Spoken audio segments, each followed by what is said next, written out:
Welcome everyone here and online to the Scottish Ecological Design Association's 6th Howard Liddell Memorial Lecture. We will be bringing together discussions about economics, good work, technology and well-being in what we know is a climate and biodiversity crisis. I am Sandy Halliday, I'm an engineer, I'm a CEDA director and I'm principal of Gaia Group. This lecture series is dedicated to my late husband, one of the founders of CEDA and its first chair. Howard was an ecological architect before there was such a thing. He was very much loved, apart from by those for whom he was an extreme thorn in the side. Howard was also the author of a seminal book, Eco-Minimalism, The Antidote to Eco-Bling, which was a well-aimed target at the greenwash, tech wash, let's call it out, brown wash, bling, fakery and soft solutions that have blighted many of our attempts to design like we give a damn for many a decade already. But eco-minimalism wasn't intended to be the end of his story. Amongst being remembered for being a brilliant teacher and being a whole lot of fun, Howard is also known for his commitment to paying his dues, paying his respects to those people who had gone before. And when he died in 2013, he was working on another book, EcoMax. And EcoMax was an attempt to look at how we live with planet Earth and not just on it, to focus on those ecological issues that were getting less attention than others. And he wanted to do it by paying respects to those pioneers who had inspired him. It became something of a grief mission for me, and Satish and I have discussed grief missions, for me to follow through. And in 2015, I gave an introduction to the series covering Howard's heroes. Patrick Geddes, Rachel Carson, Barry Commoner, Ian McHarg, Fritz Schumacher, Sherry Arnstein, Buckminster Fuller and James Lovelock, under the title A Short History of Good Ideas. In 2016, we covered the life of Rachel Carson, the ecological context of design, which involved a play about her life and a film. We then went on to, in 2017, with a lecture on Barry Commoner's extraordinary career, and then several screenings of the film A Plastic Ocean, which gave fresh life to Commoner's message that everything must go somewhere. In 2018, the life and legacy of Ian McHarg brought to life the perceptions of placemaking of Scotland's best ever, let's be honest, landscape architect, author of Design with Nature, and the man who actually gave the opening address at the very first Earth Day rally. You should read it. Not now, but do read it. In 2019, we ran a conference on housing, which was to celebrate the life of Sherry Arnstein, she of Arnstein's Ladder, on the social context of design. And now, here we are, but with a gap. It's the 50th anniversary year of the publication of Small is Beautiful, and we can celebrate the life of its author, E.F. Schumacher. Now, Ernest Friedrich, Fritz Schumacher, was a hugely influential economic thinker, statistician and economist. He was born in Bonn in 1911 and educated in Bonn, in Oxford and in Columbia and in Berlin. He worked in business, he worked in farming and he worked in journalism in Germany. And he moved to England in 1937, appalled by fascism in Germany. He was promptly interned on an isolated farm as an enemy alien.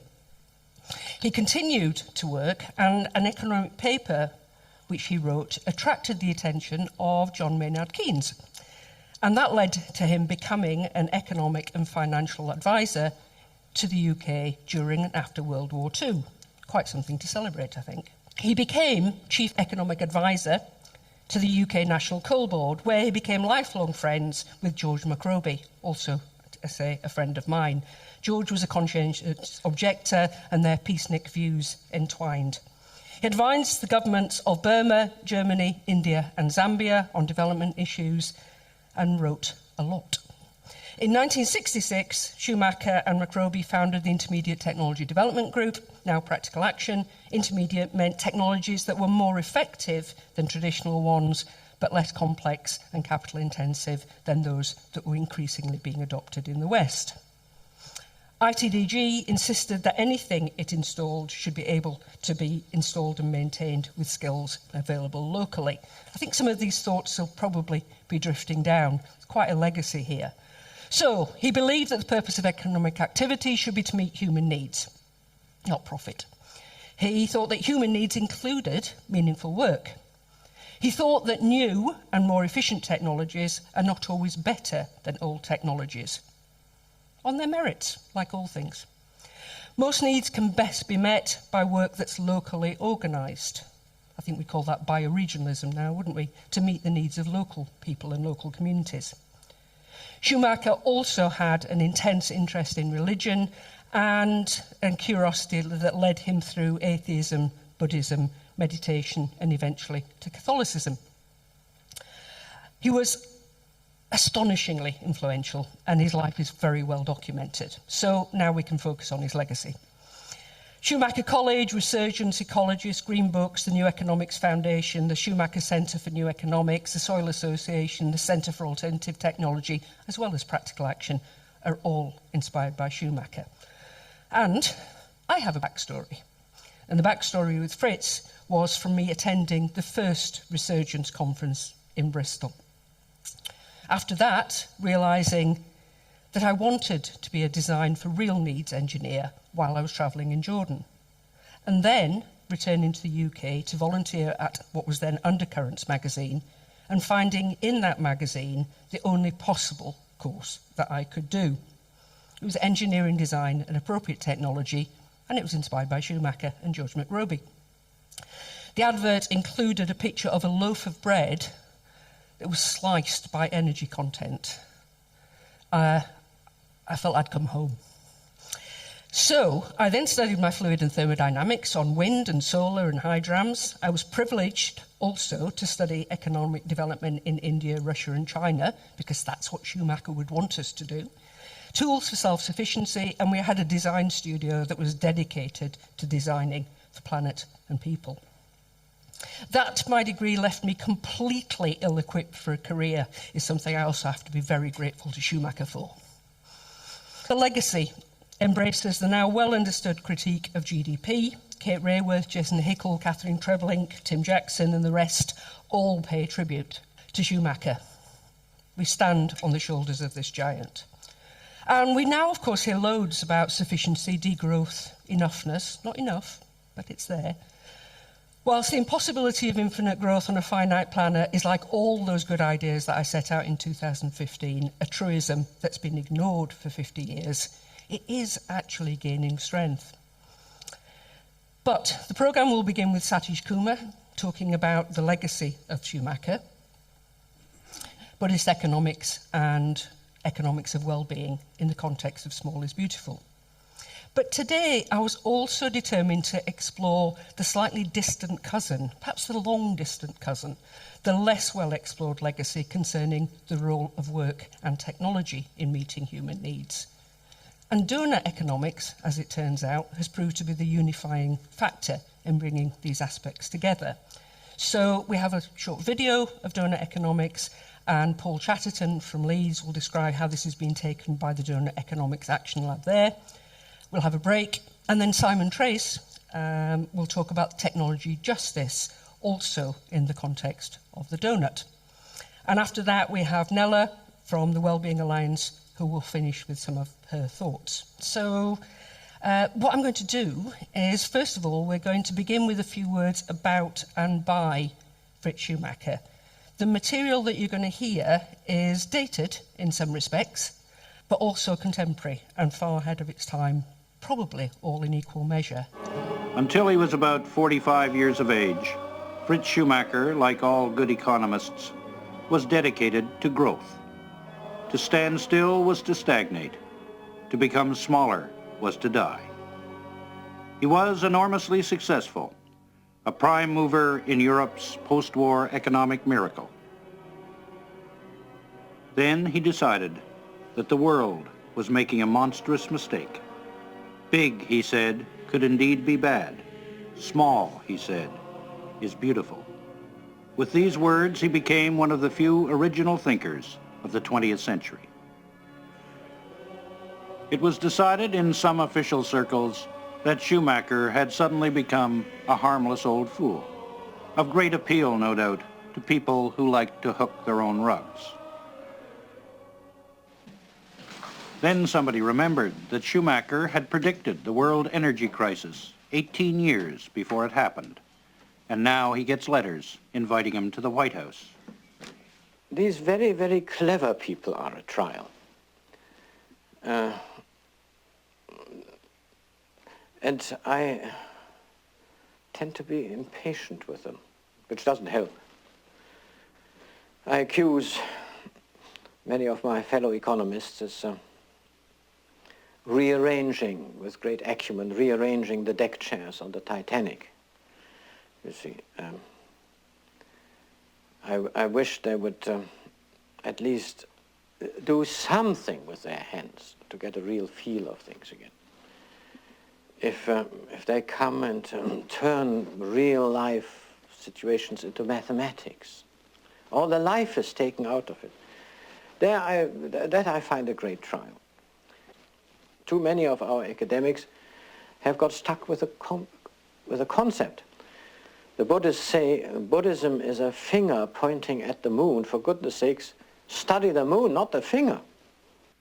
We now produce as many manufactured goods in each 4-year period as all of mankind produced from the dawn of history until 1945. And yet there are more miserable people on earth than ever before. Gross national product is the conventional measuring stick of the economist. In the name of gross national product, says Schumacher, modern man will resort to any degree of technological violence and human degradation.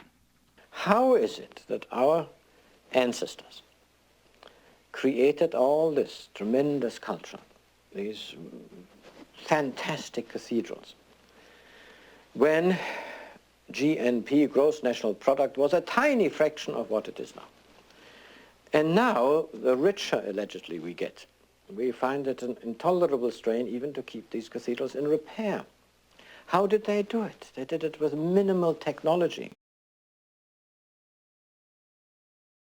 If we get rid of the idea, the bigger the better, which may well have been a 19th century truth, but now has become a 20th century myth, in my opinion.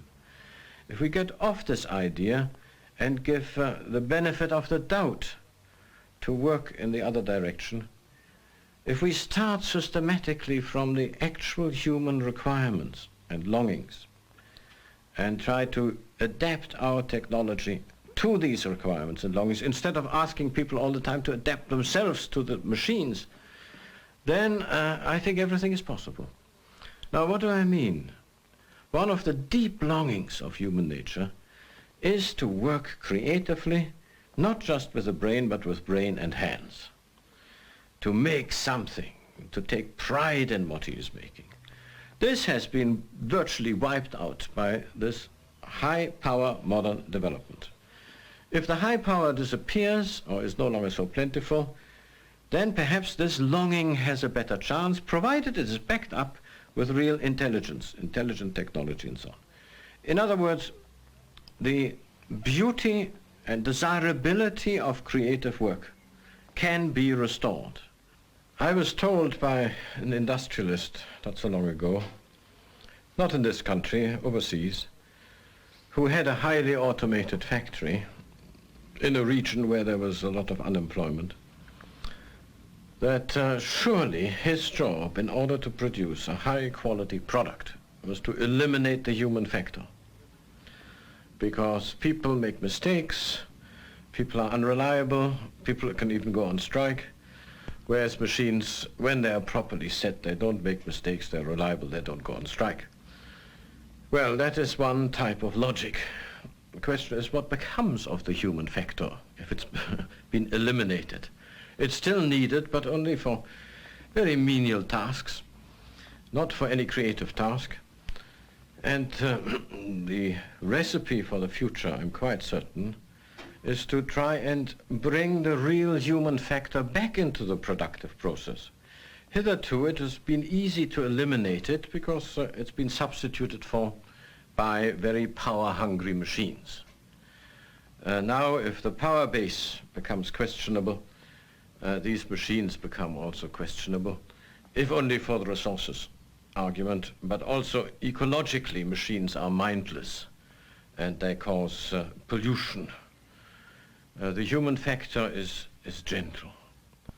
Almost everything from mass housing to transport, industry, and even food now depends on a vast use of energy. Instead of costing today's loaf in pennies, cost it in energy. First the wheat.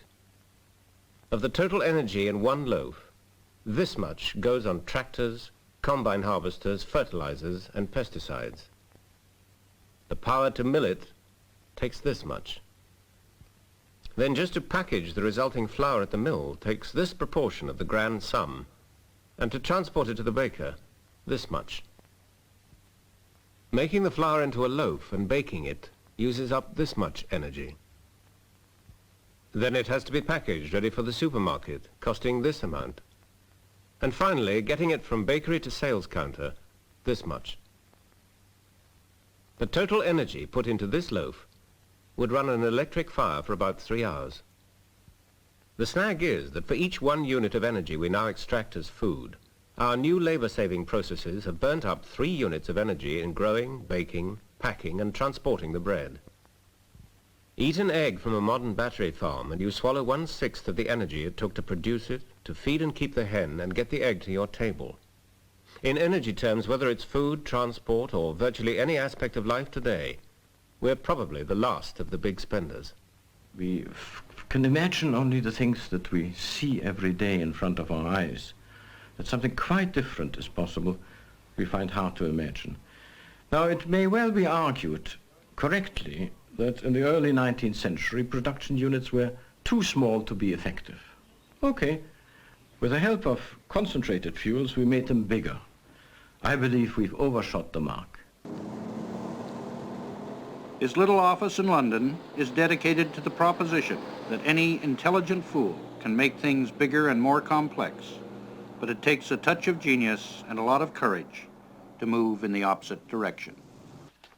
Nowhere in these offices will you find the plans for the elephant canning factory that had to close down when they discovered that hardly anybody wanted to eat elephant and fewer still wanted to put them in cans. Nowhere on these shelves will you find the plans for the plastic shoe factory that made 40 people rich and put 5,000 shoemakers out of business.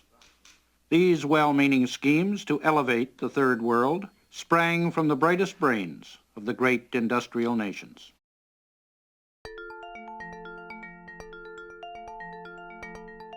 It's now my enormous pleasure to introduce you all to Satish Kumar. Satish is an Indian-British activist and speaker. He's been a Jan monk, a nuclear disarmament advocate, which I'm sure he still is, and a pacifist. Now living in England, Kumar is founder and director of programmes of the Schumacher College International Centre for Ecological Studies. He's the editor emeritus of Resurgence and Ecologist magazine. His most notable accomplishment is the completion, together with a companion, of a peace walk of over 8,000 miles in June 1962 for 2.5 years from New Delhi to Moscow, Paris, London and Washington DC, the capitals of the world's earliest nuclear-armed countries. He insists that reverence for nature should be at the heart of every political and social debate, and Satish will speak from his heart to all of us. Thank you.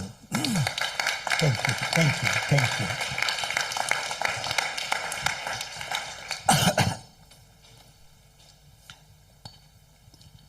It's an enormous pleasure to be in Edinburgh.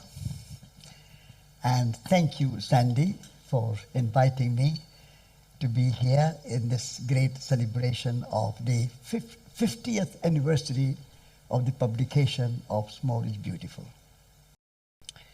And actually, it is also kind of 50 years. I have been serving the environmental movement, the ecological movement, the spiritual movement in Britain.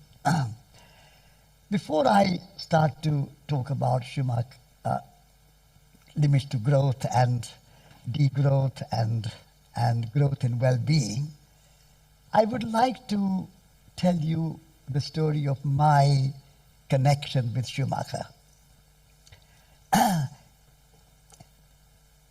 I was friend of Schumacher, and this friend in India gave me Schumacher's contact, so I met him in 1969, and then we stayed in touch. And then when I came to England for a conference in 71 and 72, I met Schumacher again, and Schumacher said that, Satish, the editor of Resurgence magazine has gone to Zambia to become the advisor to President Kaunda, John Papworth. And now we are looking for a new editor. And you are the kind of person that would be a suitable editor for Resurgence. So I said, Fritz, his first name, Fritz, that's a wonderful idea, but I'm not going to stay in England. I'm just visiting here shortly, for a short time. I'm going back to India, and I want to work in India. So why not become editor of Resurgence? Why do you want to go back to India? I said, I'm a Gandhian, and I want to work with the Gandhian movement. So Fritz Schumacher said, but Satish, there are many Gandhians in India. We need one in England. So stay here, become the editor of Resurgence, and make Resurgence a Gandhian magazine, so that Gandhian values of non-violence, of simple life, of beauty, of sustainability, of regenerative economics, all those values can be brought to England. He was very persuasive. So I thought about it. I said, yes, he's right. There are many Gandhians in India, but there are not many in England or in Britain. At that time in England I was. So I said, all right, Fritz, if I become the editor of Resurgence, would you contribute in every single issue of the magazine? And he thought for a minute, and then said, all right, if you become the editor, I will contribute in every issue. So that was the deal. And I became editor of Resurgence in 1973. And until he passed away in 1977, he contributed an article in every issue of Resurgence. So it was a very close connection and relationship between myself and Schumacher. And when he died in 1977, to honor his memory and his work and his philosophy and his life, we established Schumacher Society, an annual series of Schumacher lectures. And that's where Sandy, she was in Bristol and came to our first Schumacher lectures. Was it 77 or 78? Something like that. First lectures, 3 lectures we organized, given by Ivan Illich, R.D. Lang, from your place here, from Scotland, R.D. Lang, but he lived in London, and Amory Lovins, 3 lectures. And then year after year, we organized series of Schumacher lectures given by people like Fritjof Capra, Vandana Shiva, James Lovelock, and many, many other people who you saw inspiration for Sandy and her work. And so one day I was talking with one of the trustees of Dartington Hall, called John Lane. We were having lunch together. And this was in sort of late 80s, something like 88, 89. And John Lane said to me, Satish, we've got this building called the Old Postern, with 40 bedrooms, empty. It was Dartington Hall School, sixth form college, which is closed. And we are looking for a tenant. If you come across anybody who can use this place, we need some rent and we need a tenant, bear that in mind. And I knew the building, and I said to John, this building was built for students for learning. Single bedrooms, shared bathrooms for young students, an old, beautiful old postern building, very nice, 14th century building, listed. I said, nobody's going to rent it because it's no good for a hotel, no good for a private home, no good. You should keep it as an educational center. And since you could not run the school, I suggest that we create a Schumacher College.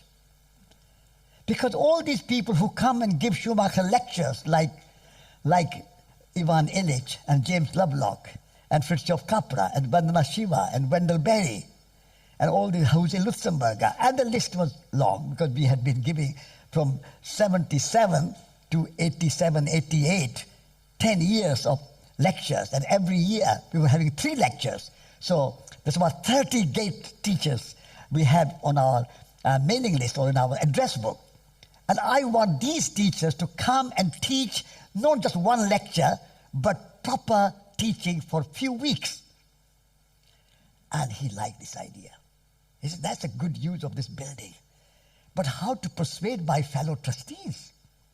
So he said, Satish, have you got some time to write a proposal for that college?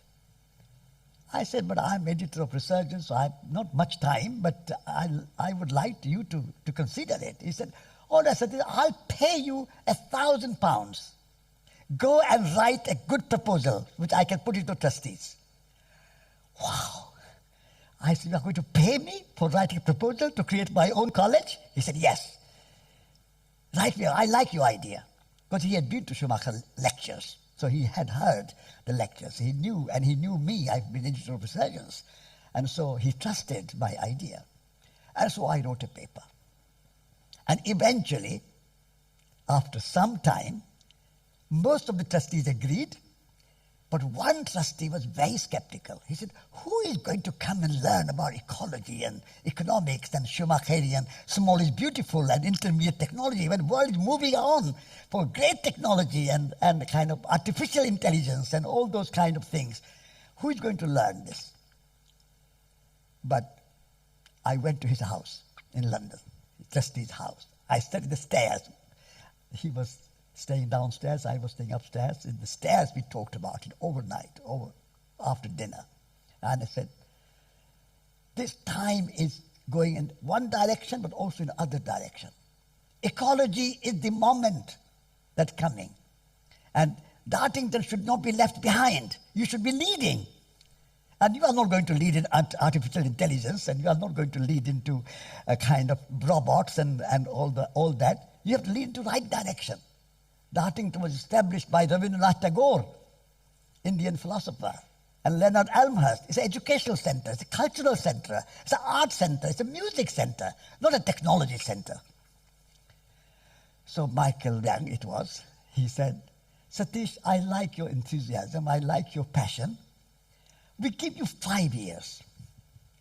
If in 5 years you can prove that the college will be a success, I don't think it will be. I don't think anybody is going to come, and it will not be a financial success. But if you can prove that it will be a financial success and you can be self-reliant, then you can have it. I said, that's wonderful, Michael. Give us for 5 years, and we will see if we don't succeed, then you can take it back and we will close it. So we got for 5 years. And then I said, who should we start the college with? And one of your heroes in that list, last one, was James Lovelock. He was my neighbor in Devon. I used to go walking with him on Dartmoor, and we used to have lunch together. And I said, James, you know what? Dartington has given us this beautiful old building with 40 bedrooms for 5 years to start Schumacher College. I want you to be the first teacher. Will you come? And he said, Satish, that sounds a very good idea. I don't have any post with any university. Universities don't teach my Gaia theory. If I have a time to teach Gaia theory in person, not just write books, but in person teaching to students, I'll be delighted. I said, that's it. You will be our first teacher. First teacher. So we want to make the point in the world that we are not against science. But what kind of science? A holistic science, a Gaian science, where Earth is not a dead rock, which is the old science, but Earth is a living organism. It's a new science. That's it. We shook the hands. And James Lovelock was our first teacher of Schumacher College, bringing economics and science together. And James Lovelock was a great admirer of Schumacher. And so, very first course, January 1991, we ran the 5-week-long course. 5 weeks. And James Lovelock in the residence. And completely sold out. Packed. Waiting list. I said to Michael, you know, the first course is full. People are coming and paying to study Schumacher College. And so that's how we started Schumacher College. That's the legacy of Schumacher College. And then all the list which I mentioned to you, who had given Schumacher lectures in Bristol, Wendell Berry, James Lovelock, Vandana Shiva, Christoph Capra, David Orr, Jonathan Porritt, all these people, Jose Lutzenberger, all the people who were stars of that time in new thinking, new writing, new ideas, they came and taught 5 weeks courses. And then, of course, we brought other subjects, economics, politics, organic farming. The one idea which we had in Schumacher College was that it should be education of head, education of hearts, and education of hands. Our present-day universities, like Oxford, where Schumacher went, and Cambridge, and University of Edinburgh, and Glasgow, and all the big universities of the world, Paris, Mumbai, Beijing, New York, Harvard, Yale, wherever you go. They look at the student, and they see the student has no body, only head, only brain, and only half brain, because we have 2 hemispheres of the brain, the left hemisphere and the right hemisphere. Our universities teach our young people only to train the left hemisphere. The left hemisphere is the hemisphere of reason, logic, mathematics, administration, management, business. The right hemisphere is intuition, creativity, imagination, relationship. Our universities don't teach right hemisphere of the brain. So we spend billions and billions and billions of pounds and dollars and euros and yens and whatever you have, just training half brain. So Schumacher's idea, which you saw in the film, of human-centered education, where education of head, education of heart, and education of hands. So we said, what will be different between Schumacher College and all the other universities of the world? Schumacher College will have a garden. Schumacher College will be a community. Schumacher College will have a kitchen where our teachers, James Lovelock, Satish Kumar, Wendell Berry, Christoph Capra, Vandana Shiva, will cook with our students. Academic learning is not enough. Schumacher was a gardener. He was the president of the Soil Association. He touched the soil. He will go with a wheelbarrow. And if we have Schumacher College and no garden, that's not Schumacher College. So, all our students have to not only learn about Gaian science and holistic philosophy and holistic science and new economics, but also have to practice it. Practice ecology. Not learn about ecology, not learn about nature, but learn from nature. Not just about nature, nature as an object. How we can exploit nature. Our economics of unlimited growth is nature merely a resource for the economic growth. Nature is just there like a colony, and we are the colonialist, human species. We are the masters of nature. And nature is only there as a resource for economic growth. And Schumacher, as you saw in the film, talked about that nature is not just a resource. Nature is life itself. And the purpose of economics should be to maintain the integrity of nature. So nature not as a resource for the economy, but nature as life itself. That's the fundamental difference between all the rest of the universities of the world and Schumacher College. And not only, like Schumacher talked about, human factor, eliminating human factor. Humans are also a resource for the economy. The human dignity that Schumacher talked about, gone. You have HR department, every business. What does HR stand for? Human resources. So we are just a resource for making profit, for making money, for economic growth. So nature has become a resource for economy, and humans have become a resource for economy. Economy is the master. This is why Schumacher said that thinking of unlimited growth on a finite planet, either you are a mad person or you are an economist. That's what Schumacher said. The economists think the economy is the ruler. Economy is the master. Economy is the king. And we humans and nature are the servant of economy. This is what Schumacher challenged in Small is Beautiful. This is why, if you have not read Small is Beautiful, please go and get a copy and read it again. After 50 years, it's more relevant today than it was in 1973. And so, transforming that idea that humans are not a means to an end. Nature is not a means to an end. Because in our industrial system, the only end is economic growth. That's our goal. That's the end. And we are the means. Changing that around. That's a Schumacher's Small is Beautiful principle. And that he extends in other books as well. The second book, which has a great value and great influence on me, is Good Work, where he says, machine eliminates human factor. And when you make that loaf of bread that you saw, or make some shoes in a machine, because machine does not go on strike, machine is not so unreliable as humans. Humans make mistake. For Schumacher, and for me too, making mistake is a good thing. We all learn by making mistake. I learned English. When I started to learn English, I was making a lot of mistakes. Even now, you will find my English not perfect. What's wrong with making mistakes? A child learns to walk by making mistakes.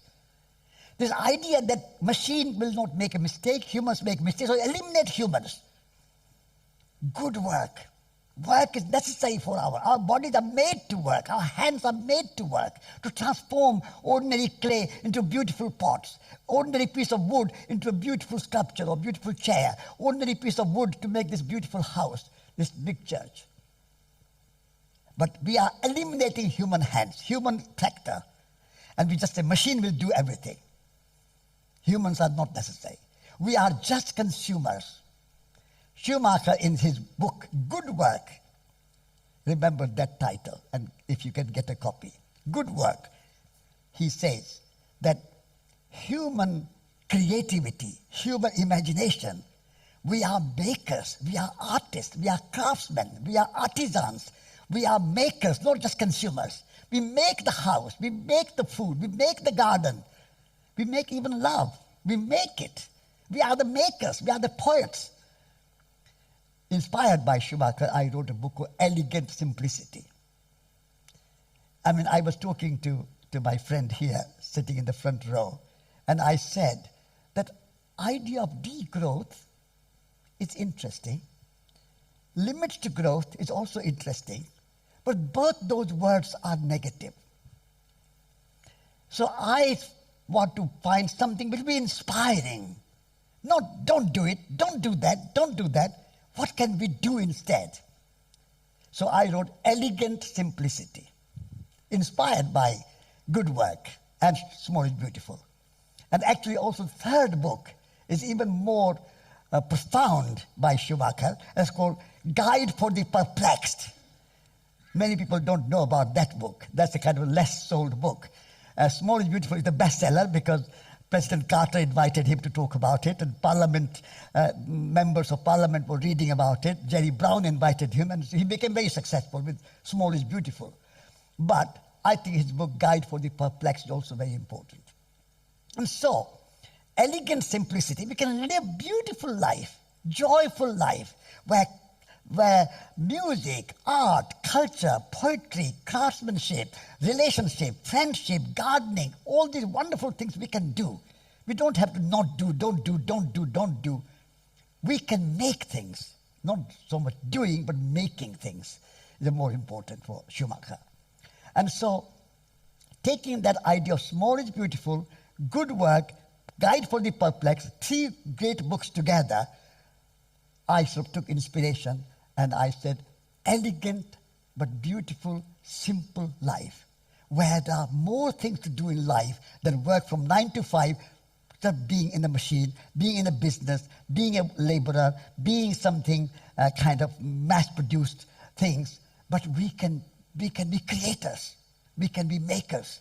And then when you have made something, you have cooked good food, you eat it. You have made a beautiful house, you live in it. You have made beautiful clothes, you wear it. So making comes first, consuming comes later. But this moment, our industrial system is consuming. You are a consumer, not a maker. Like you are a resource for the economy, you are a consumer because your consumption will help the economy. So go and buy, do shopping. That's what government wants you to do. More shopping, more shopping. When 9/11 happened, first sentence of George Bush, the president of the United States of America, was saying, go and do shopping. That was the solution for 9/11. So rather than being a consumer, Schumacher's message is good work, be a maker.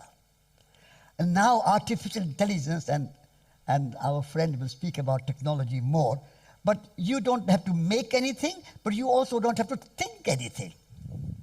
If you are a student, you want to write an essay for your exam, you don't have to write an essay, just ask artificial intelligence. Artificial intelligence will produce your essay. If you want to have a picture, you don't have to paint a picture, just ask artificial intelligence. They will produce as many pictures as you want to put on your wall. You don't have to think, you don't have to make, you have to consume, just to maintain the economy going. And where will it end? Where will it end? Climate change, global warming, oceans polluted, rivers full of sewage, soil full of chemicals and fertilizers. Where will it end? So either you are an economist or you are a madman to believe that you can go on having economic growth and consuming and producing more and wasting and putting all on the landfills. So I think the time for Schumacher's message is more relevant today than even in 1973. And he saw the signs of where the humanity was going. And it's still going very fast. But only thing we can do, rather than moaning and groaning and complaining and criticizing the world that we have today, let's start something positive. Start something what you can do wherever you are. Whatever you can do, start a garden. Start making something. Be a maker, be an artist. In my Elegant Simplicity book, I'm making a chapter that I want a society of artists. I want a society of poets. An artist is not a special kind of person. But every person, every one of you, every one of us, we are special kind of artists. Please take this one sentence with you from this conference. An artist is not a special kind of person, But every person, every single person is a special kind of artist. Can you go with that confidence in your heart? I'm an artist. I'm going to live like an artist. I'm a craftsman or woman. I'm going to make something. I'm a poet. And poet is not only who writes a beautiful words on a page. Of course, she or he is a poet. But if you make a beautiful, imaginative, creative garden, a garden is a poetry. If you make a beautiful, delicious, healthy, wholesome food without waste, without pollution, with your own imagination, with your own creativity, with your own heart, with your own love, your food on the table is poetry, the work of art. Art is not just painting or dancing. Art of life. Art is everything. How you speak to each other, the art. Art of speaking, art of walking, art of gardening. So let's be artists and create a world of artists, a society of artists. That is what Schumacher stood for.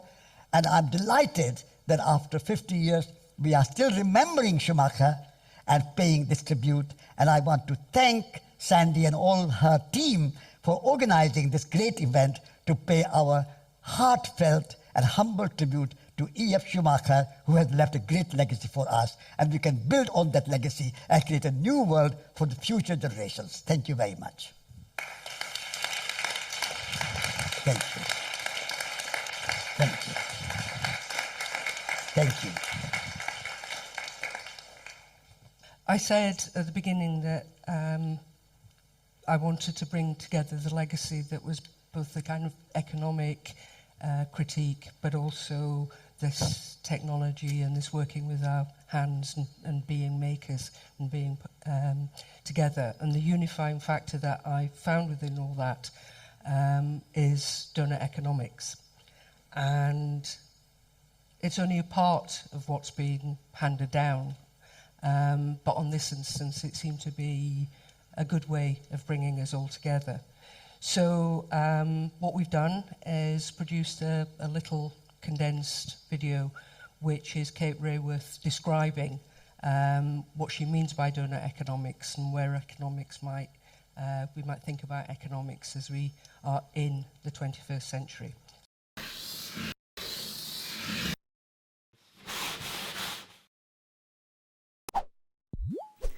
In the 20th century, economics lost its purpose and started chasing the false goal of GDP growth.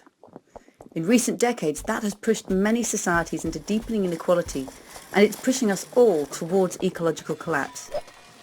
This century calls for a new goal, meeting the needs of all within the means of the planet. In other words, it's time to get into the donut, the sweet spot for humanity. But that's no easy task. Today, billions of people still fall short of their daily needs, from food, housing and energy to healthcare and education. And yet collectively, we've already overshot our pressure on some of Earth's most critical life support systems, driving climate change and the breakdown of biodiversity. What we do to this Earth in the next 50 years will shape the next 10,000. So let's replace that last century goal of endless growth with the goal of thriving in balance. And if we're to have half a chance of getting there, what economic mindset would be fit for the task? In April 1947, in a little Swiss village, a small band of economists met with plans to rewrite the global economic story, and they called it neoliberalism. Their method was ingenious. They described each economic actor with a set of such powerful traits that the rest of the script almost wrote itself. In the 1980s, when their laissez-faire story was finally put on the international stage, the plot was loaded from the very start. And so for the last 40 years, we've been told that the market is efficient, so give it free rein. That the state is incompetent, so don't let it meddle. That trade is win-win, so open your borders. That the commons are tragic, so sell them off. That society, well, there's no such thing, so ignore it. And that the household is domestic, so leave it to the women. With such a cast list, the triumph of the market seemed almost inevitable, and it's been driving us into social and ecological crisis. But we were also told that finance is infallible, And that was so clearly disproven in the global financial crash that it's called the rest of the story into question too. It's time to ditch this outdated neoliberal script. We need a new economic story that's fit for the 21st century, one that puts the economy in service to life. So how should that story begin?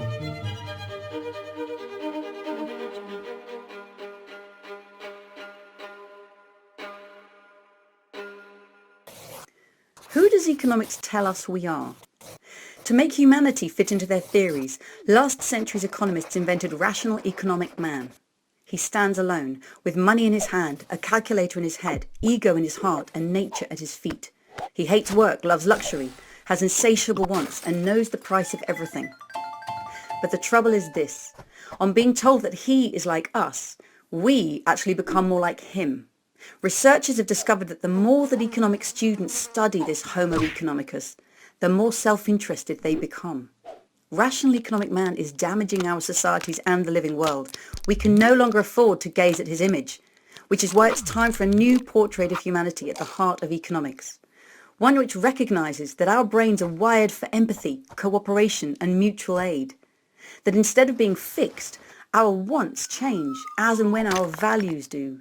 And far from being dominant over nature, we're deeply dependent upon her. With these new beginnings of a self-portrait, how can economics start to nurture human nature and give us a far greater chance of thriving in the 21st century? In the 19th century, a determined bunch of economists wanted to make economics a science as reputable as physics. So, inspired by Newton's laws of motion that so accurately describe the movement of planets, they searched for economic laws that could describe the movement of markets. But by trying to turn their theories into maths, they ended up with models based on equilibrium. Models that had little capacity to predict, let alone respond to, real-world boom and bust. No wonder hardly anyone saw the crash coming.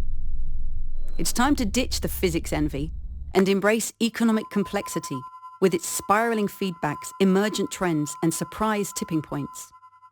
Through this systems thinking lens, we can start to understand our ever-evolving world, from the rise of the 1% to the collapse of ecosystems.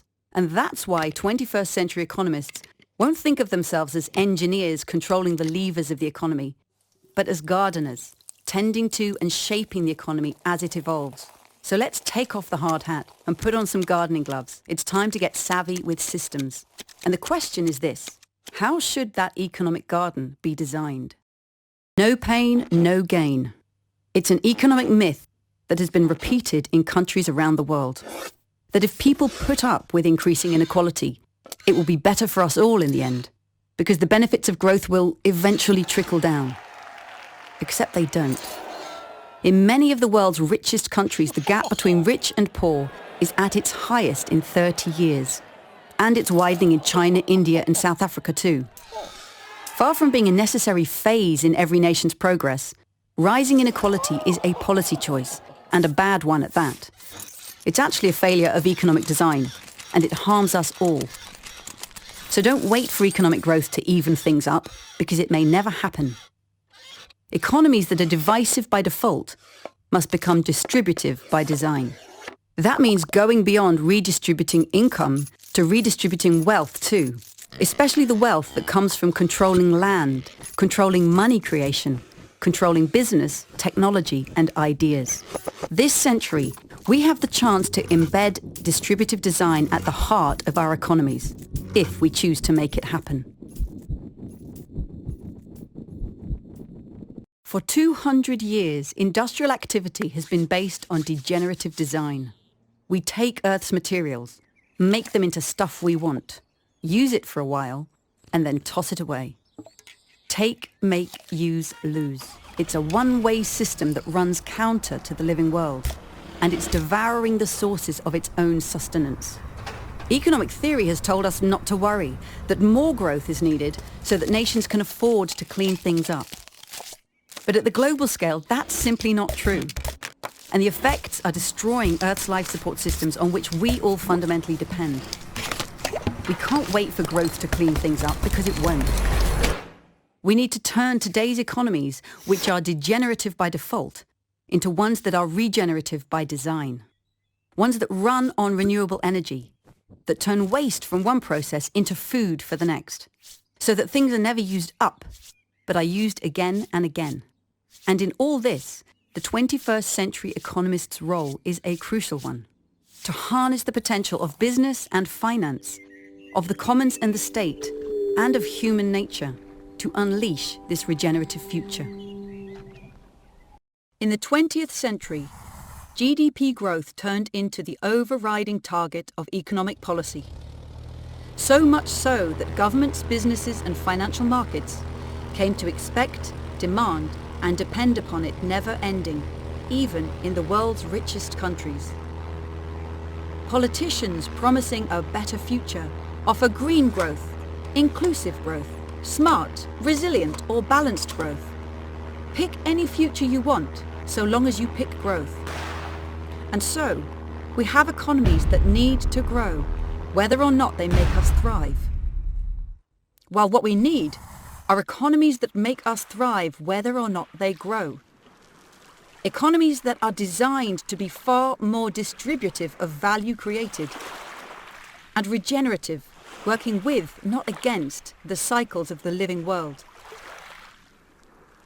Economies in which GDP, simply the cost of all things sold in the market, may vary, sometimes up, sometimes down, in response to making that transformation. So, what would it take to make this possible?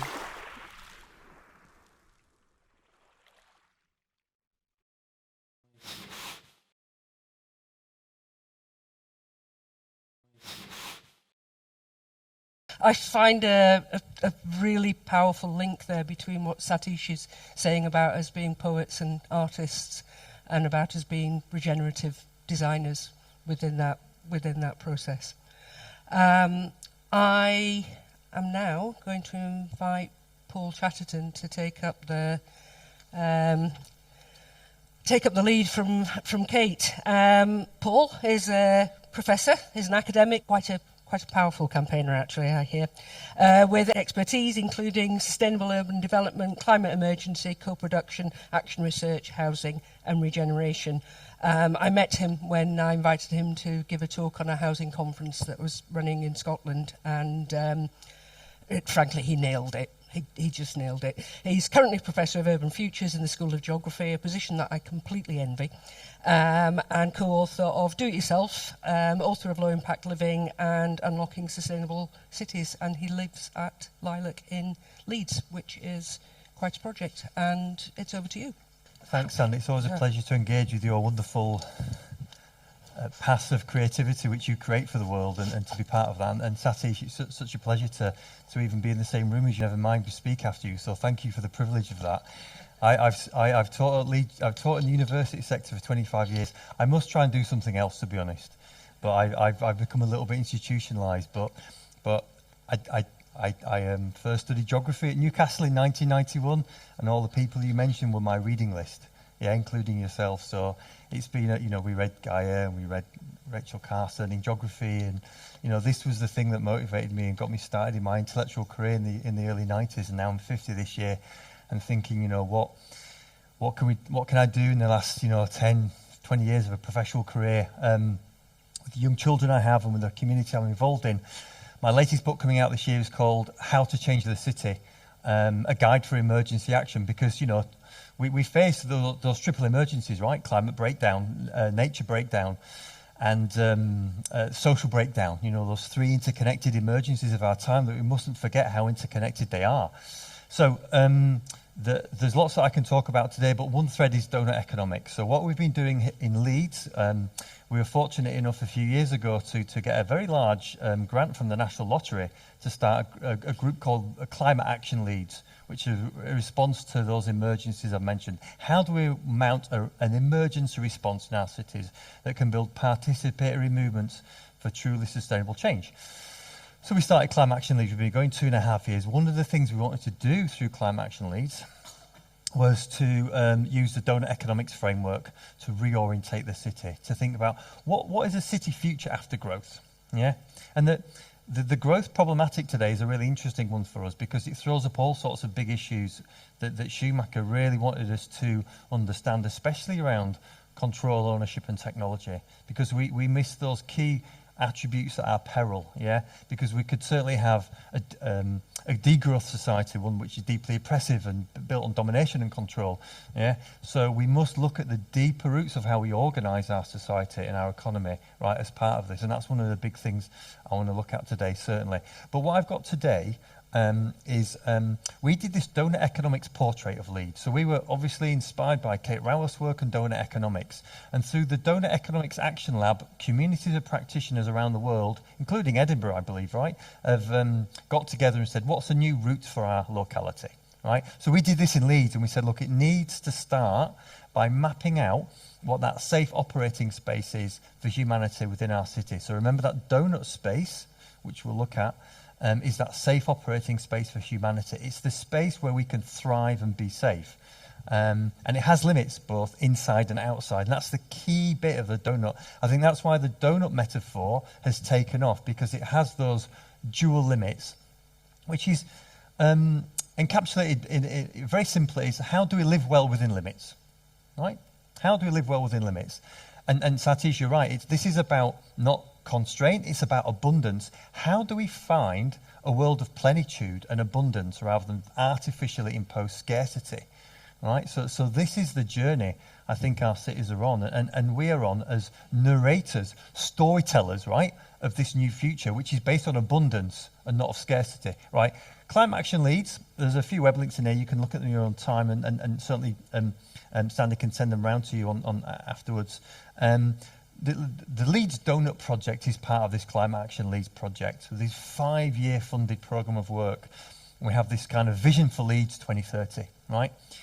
Zero carbon, nature friendly, socially just, a response to those 3 crises I mentioned, the nature, social and climate crisis. We've set up 8 community hubs across the city and 7 transition partners, right, who can start to try and learn the lessons of donut economics and implement them on their patch. So where the donut comes in, what we're all trying to do, I think, is use donut economics to have conversations with policymakers and resource holders in the city, and also to galvanise communities, right? We need to bring together researchers, activists, public officials, private sector business, yeah, together to say, map out a different kind of future. So that's, for me, the power of the donut. So remember, in that classic donut framework, there's literally a donut shape. The light green middle is the safe space for us to be. Yeah, there's an inner bit, which is the social floor. And it hands up who knows the donut economic stuff, by the way. Yes, this is a kind of like a donut-ish friendly audience, right? So you've probably seen a lot of this stuff before, but it's a compelling metaphor. And if it's your first time, there's more videos of Kate Rouse to watch, and that's a great little video that I've linked to there. But the key thing is, the 2 arrows are the key bits. We have to stop ourselves falling below that social floor. And we have to stop ourselves overshooting that ecological ceiling. So ecological ceiling, social floor. In between, the safe bit. Simple as that, okay? So the donut doesn't really work for me. I want to roll it out. So what we did in Leeds, when we launched this last year, we rolled out that donut because it needs to be rolled out, because actually we kind of want to visualize it as a place, right, where we are. So we know that we can't go above that ecological ceiling. That's the bad place where we're destroying the planet's ecosystems. And we can't drop below this social floor, because that's where we stop thriving in all sorts of ways. So I'm going to look at what this means. So we had this Leeds launch a year ago. It was a great crowd, actually. We did all sorts of stuff. We rolled out the donut. We actually literally rolled it out. We all stood around it in a big circle. So we've got loads of great workshops. And the Donut Economics Action Lab, if you're interested, got loads of resources about how to run community workshops on the donut. I don't know if you've done stuff at Schumacher College, maybe you have, but it's a great tool to get people to stand in that circle and start to map out the things they want to talk about. And it lends itself to great participatory activities, yeah. We made a little video And those QR links will take you, if you want to do a QR code on your phone, they will take you straight to, we've written a long report, which is 100 pages, outlining exactly how Leeds does or doesn't fit into the parameters of the donut, and a beautifully visual short report. And we've made this little video. Some things are easy to measure, and other things much harder. How do we know right here and now if the way life is working? For people and our planet. This donut can help. Aye? Look, the inside edge is our social floor, and when we fall below it, we don't live well. The outer edge is nature's ceiling, and when we exceed it, we damage the planet. See the bit in between? That's our donut. That's the safe place where we can all live well. Woo! But what's that got to do with life in Leeds? Leeds can be a great place to live, but not for all, and not in all ways. For lots of people, life in Leeds falls below our social floor. They aren't living safe and thriving lives. We're also exceeding nature's ceiling and could do a better job of looking after our environment. And life in Leeds also harms people across the world and impacts on the health of the planet. But what if we could change things and bring life in Leeds into the safe and thriving place of the donut? What would a safe and flourishing Leeds look like? How would it feel? I could play in the street without worrying about cars. I could walk wherever I wanted any time of day or night without fear or danger. I could get everything I need within 20 minutes of my home. I would feel part of my local community, know their names, and stop and talk to them. My voice would be listened to in decisions about me and my place. I could have fresh fruit and vegetables to pick and eat on my doorstep in every month of the year. And what would it be like if our local experiences were respectful of our global responsibilities? I'll get paid fairly, be treated well, and live and work in safety. My family would drink clean water, grow food to feed ourselves, and reap the benefits of our ancestors' land. We can make this a reality, here, now, in Leeds. There is so much happening already.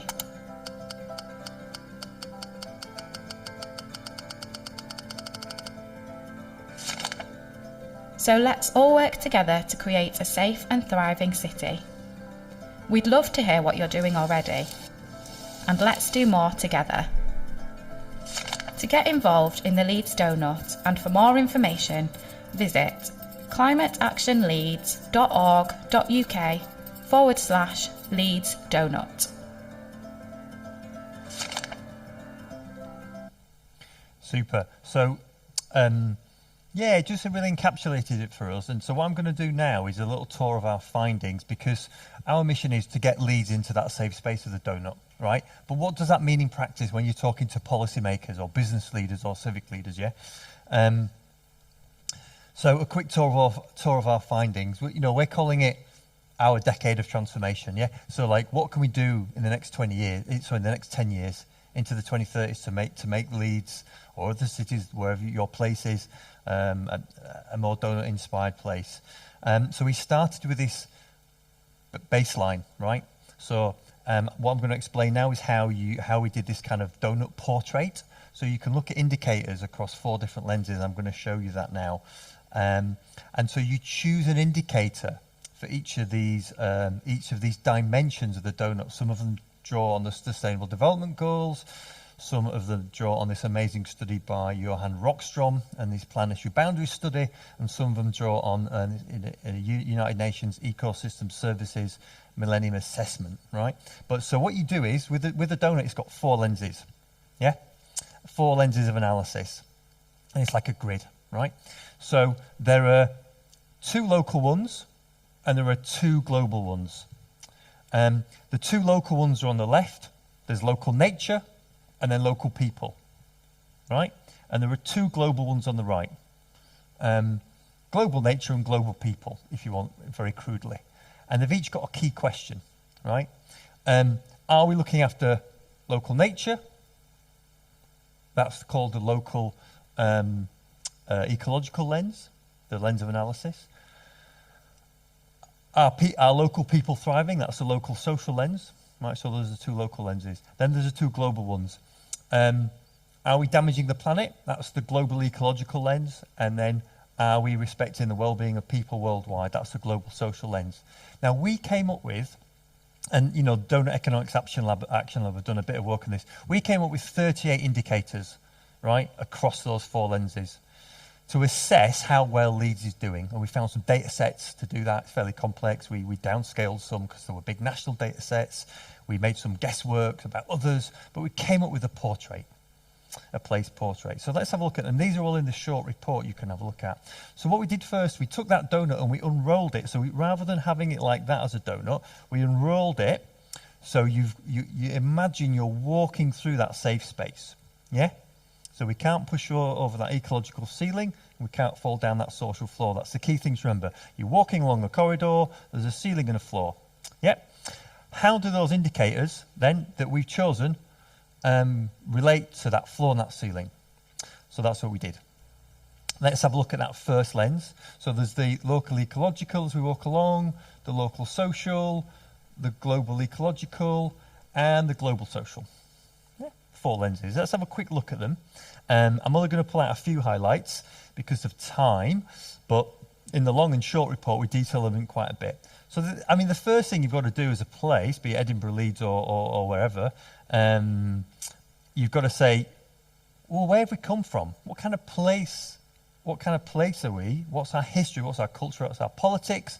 What's our economics? And how has that shaped the present? So are people in Leeds thriving? This is the first lens question. So we looked at about 16 different dimensions here, all with its own indicator. Yeah? I'm just going to give you a few highlights. The main highlight of this, by the way, is that, it's a spoiler alert, to cut to the end point, is that Leeds under or overshoots on 36 out of the 38, right? We are deeply not in the donut, right? And that will be a similar story for almost every high-income city, right? We are deeply not in the donut, okay? So the conversation is then, why not? Okay, so these all relate to the social floor. So there's stuff on housing. These all the height of the graph, the height of the red bit below the floor is the how much we fall below the social floor. Yeah. Here's one example. This is on housing. 17% of Leeds households were considered to be in fuel poverty. Right. We consider that to be under a safe social floor. Then we just go on, there's lots of other indicators. There's water supply, there's food banks, there's health. People in more deprived areas of Leeds live 10.5 years less than those in least deprived areas. Yeah, absolutely staggering facts in 2023 in a high-income country. Yeah. Whole bunch of other indicators on the amount of time people work, on education, access to education, digital infrastructures. This is still the local social. You see all the indicators are still falling below that, under that social floor. It continues. There's another one here. A recent survey found that 84% of Leeds residents feel safe in their community. We felt that 100% would be a safe benchmark, so therefore we fall below that social floor. So there was one actually on culture which rose above the social floor, which is great. But that was the only one on this lens. Yeah. So it goes on a similar story: access to income, savings, well-being, hate crimes, inclusion, a whole bunch of indicators, digital inclusion. So they're all falling under. Yeah, to various extents. It's a very sobering story, but nothing surprising to the council here. They understand this stuff, right? And then let's look at the second lens, which is local nature. You know, are we protecting local nature? So there's a smaller number of indicators here, mainly linked to local ecosystems, the health of soil, the health of water, the health of air quality. Yeah. So we looked at a few here. Remember, this is the ecological ceiling. Yeah. Difficult to quantify exactly. It's more difficult to quantify these because we don't really create kind of baselines for like how good our air should be or how clean. And this goes back to what Satish says in terms of our great underestimation of our connection to nature. We don't set any local targets about how clean our water should be, about how clean our air should be, right? About how healthy our soil should be. And this is a major gap in city-based policy making, right? So there were just some anecdotes. Leeds is planting lots of trees, but how many trees should it plant, right? Leeds has many homes that are flood resilient, but what would be an acceptable level? Leeds has poor air quality, but what level of air quality would be acceptable? I imagine all these similar issues for Edinburgh, wherever you live, yeah? But what we gauged was that they all, while we cannot quantify them, they all overshoot a safe boundary, right? Now, this is the interesting one, because are we respecting the well-being of people worldwide? It's almost a non-existent conversation in cities, right? What is that? We certainly had a kind of fair trade movement in cities, starting to think about our impacts on other people outside the boundaries of a city. But how do you do that? How would you kind of like grasp what that means tangibly? Yeah, it's a really important question. And we looked at that through global supply chains, right? Our impacts that we have, the impacts that we have, say from Edinburgh, on other parts of the world because of the global impact, the global impacts of global supply chains that come into the city. Yeah? Everything that we depend upon has come from somewhere else. The global supply chains, the sinuous webs of connections right across the world. Those global supply chains come into the city, right? And they have impacts. They have carbon footprints, and they have also what we call corruption footprints through child labour, through forced labour, through displacement of land. Yeah, so we can start to unravel and see the impacts that we have on people outside our locality through those global supply chains, and it starts to be very revealing. And we looked at big global data sets, and we tried to downscale them to see what percentage of that place is responsible for that big global story. So there's a few snapshots here. For example, we found there's 21,000 child labourers in the global supply chains resulting from consuming goods and services in Leeds. Right? It'll be a similar story for Edinburgh. So out of all the things that people in Leeds consume, be it from IKEA or from Pepsi or from Costa or whatever, yeah, the global supply chains that come into the city, there's 21,000 child labourers embedded in those global supply chains that we're responsible for. Shocking figure, but the key thing is, what do we do with that? What do we do with that in our engagements with business leaders and civic leaders, yeah? Similar stories on pollution, on forced on migration. So goods and services imported into Leeds result in 25 workplace fatalities and 13,000 injuries. That's outside, that's in factories elsewhere in the world, yeah, that makes goods and services that end up in Leeds. These are downscaled figures, right, from global data sets, adjusted for population and income. Nearly 500,000 hectares of cropland and grazing area across the world is required to support goods and services that come into Leeds, twice as big as Yorkshire Dales. Yeah, so it's a very sobering story. We've put them in red, we've put them below because in our estimation, they all exceed. And then the final one, the ecological ceiling. Are we respecting the health of the whole planet? This is more traditional. You can account for this. This is stuff like carbon emissions, climate change, right? So the big one is carbon, right? Each person in Leeds is responsible for producing nearly 10 tonnes of carbon, which exceeds the safe boundary of 1.6, right? 1.6 tonnes is a safe boundary, so exceeded by 6 times. Shocking figure. It was the same in Edinburgh, no doubt. That's a really UK average. Other stuff around ocean acidification, around heavy metals, around carbon, around the ecological footprint. There's a whole bunch of things you can quantify in terms of global footprint analysis.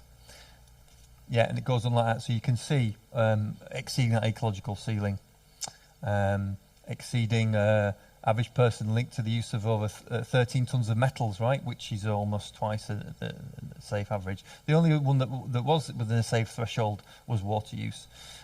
Okay, So that was a little sobering snapshot. The way that Kate Routhen and Donna economics team does it is that classic diagram. What you can see here, if we map them all on, you can see there's the safe green operating space falling into that social floor almost on almost every wedge, and outside exceeding that ceiling. A very sobering analysis.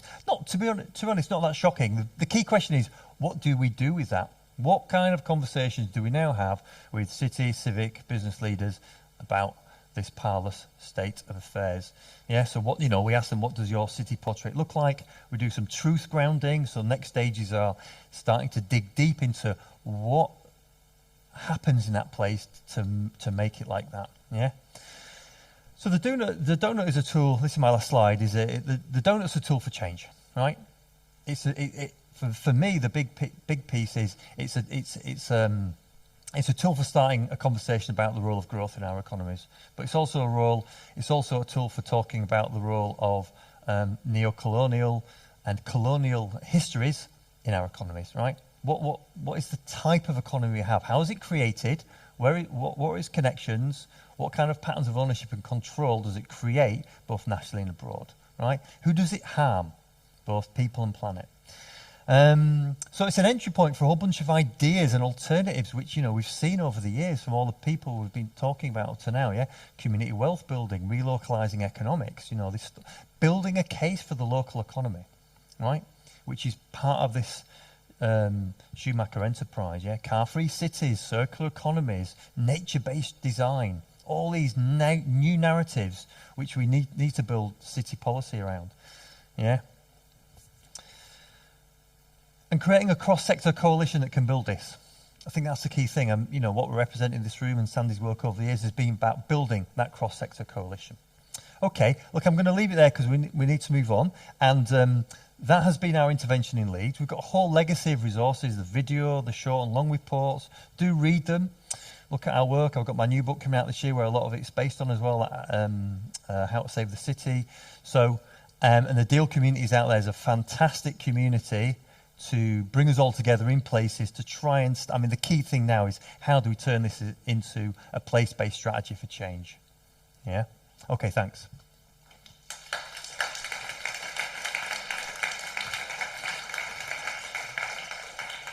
Thanks, Paul. Fabulous. In the meantime, I'm wondering whether there are any questions for Satish and Paul, either online or in the room. Yeah, it's a question for Paul. I was interested in, you said you work with some community groups in Leeds, and I wondered if you could tell us more about what those groups were and what you did with them. So Climate Action Leeds is this partnership between various community groups. So that's what we are in essence. We've got a big kind of lobby group called Our Future Leeds.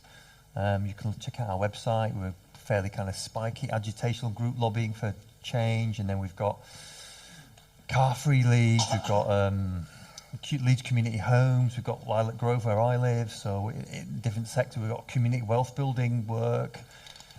Yeah, there's loads. I imagine like Edinburgh, there's loads of groups, right? We've got this now. We've got this hub in the city centre called Reimagine Leeds, which is we've rented a whole floor in an office block. We actually got it for free. So one of the great things, we've now got this hub where we've got a gathering space for climate organising, which you might have something similar in Edinburgh. I know there's a few spaces in Edinburgh, but having that space, that permanent space where people can gather, like at Dartington, and come back. I think we need to build social relationships so that the groups build social relationships, build a city movement. So we need to build a movement in the city, yeah? Data going offline is a big issue. But open source data, I think, is a key thing we need, because ultimately we need some kind of like donut dashboard where we can track this in real time, which would then be a bulwark against people using GDP. In Leeds, they're using this social progress imperative dashboard. So you might want to check that out and see and push Edinburgh to use it. Maybe Edinburgh already using it. The social progress imperative. It's a new global dashboard, and it's a measure of well-being rather than just GDP. Can I ask Satish, if if you feel excited by what you hear from what, if you feel excited about what you hear from what Paul is doing, if you feel this is a good Schumacher legacy. Yes, wonderful model. Particularly connecting local and global was very important point you made. And Kate Rover's work is very much continuation of and building on Schumacher's ideas. So she is a kind of Schumacher of our time. And particularly the ceiling and flooring, so that we don't shoot off and damage the environment, but we don't also fall out and not care for our people. So bringing those two together is very much kind of economics as if people and planet matter. And so that's very much Schumacher. And so what you are doing is a wonderful work. Congratulations. The question there? Oh, Jonathan, sorry. Just before Jonathan comes on, I actually also think, Satish and I were discussing last night the relevance of a lot of research which is ongoing in universities at the moment, or the lack of relevance, actually, from a lot of papers that I review. I'm just really excited about hearing you do something which is relevant and thorough and good, because there just simply isn't enough of it. Sorry, yeah, Jonathan Hines from Archetype. As a student, the work of Satish and researchers was hugely inspiring and has inspired a lot of what I've done in my own career. I find it in some ways harder year by year to feel optimistic despite everything I'm trying to do myself and see other people doing. When you look around what's happening in the world now, I wondered, Satish, whether you are more optimistic or less optimistic now than you were 50 years ago, and hopefully give us some ideas for why we should retain our optimism.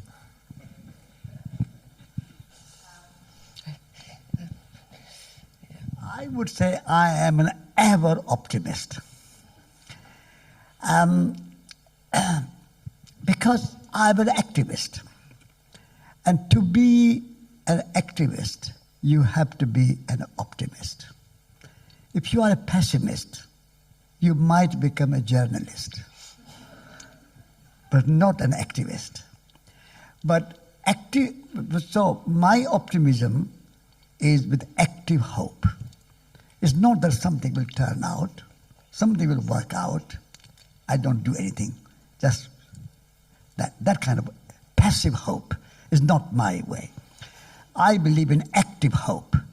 I think change is possible. The system we have today is created by humans. What is created by humans can be changed by humans. So human ingenuity, human creativity, human spirit, these are more powerful than any infrastructure, any industrial system, any mechanism, anything what we have created outside. So I believe and I trust in human ingenuity, human creativity, human spirit, human imagination. That's my faith. And I think we can transform the world with love in our heart. We have to cultivate love. My latest book is Radical Love. And we have to love even those we don't like, even so-called capitalists, even so-called industrialists, even so-called materialists, even so-called whatever their ism is. We have to transform the world with our great power of love. I have a sort of utter faith in the power of love. So if we, like Mahatma Gandhi, like Nelson Mandela, like Martin, I had a great privilege and honor of meeting Martin Luther King. He was a great activist and he was an optimist. And his optimism and activism was full of love. So if we can learn from people like Martin Luther King, then we can be optimists. So I would not advocate pessimism and it's too late. People say it's too late. Things have gone too far. No, it's never too late. Whenever you wake up, then is the morning. Now is the morning. Now is the time to act and do your best. But my activism also is not dependent on results. I act because what I act about is worth acting, worth doing. Whatever results, I cannot control. actions are in my hand, but results are not in my hands. Results are in the hands of the universe. So universe will give some results, it will come, but things have changed. In Scotland, now energy is coming, about 50% of energy is coming from renewable sources. 20 years ago, how much energy were you getting from renewable resources? Now you go out to the world, in any restaurant, every bar, pub, you can get vegetarian food. 50 years ago, 20 years ago, very little vegetarian food. The place of women have changed, better now than 20 years ago. Place of black people have changed. Berlin Wall has come down. Apartheid has come down. So things have changed. Things will change. Let's act. Thank you. It's my pleasure to introduce Simon Trace. Now, Simon actually was a result of quite a lot of hard work on my part. I'm going to fess up to this. To find somebody who was speaking, writing, working in a meaningful way on the stuff that I thought we needed to cover. And I was rather delighted when I found him. Simon has worked for nearly 40 years in the field of... I was going to alter that, actually. I was going to say 20, but there you go. In the field of international development with a focus on access to basic services, energy, water and sanitation. Basically, Simon got the job that I didn't get when I graduated from EDAT. Natural resource management and technology. He works now as principal consultant in the climate resilience and sustainability practice at Oxford Policy Management. But prior to that, he spent most of his career in the not-for-profit sector, including 10 years as head of CEO of Practical Action, which, as I'm sure you all now know, was Intermediate Technology Development Group founded by Fritz Schumacher. He's a civil engineer by training with an MA in the anthropology of development, and he authored the book Rethink, Retool, Reboot, Technology as if People and Planet Mattered. And that was the really good thing when I found him. So, Simon, I think I'm going to pass it over to you. Thanks very much for the invitation to speak today. I'm really honoured to have been asked and really honoured to follow on from Satish and Paul, which is quite a big job in itself. I want to talk a little bit today about how Schumacher's thinking on Buddhist economics and right livelihoods led to his views on the sort of formative nature of technology and his concept of intermediate technology.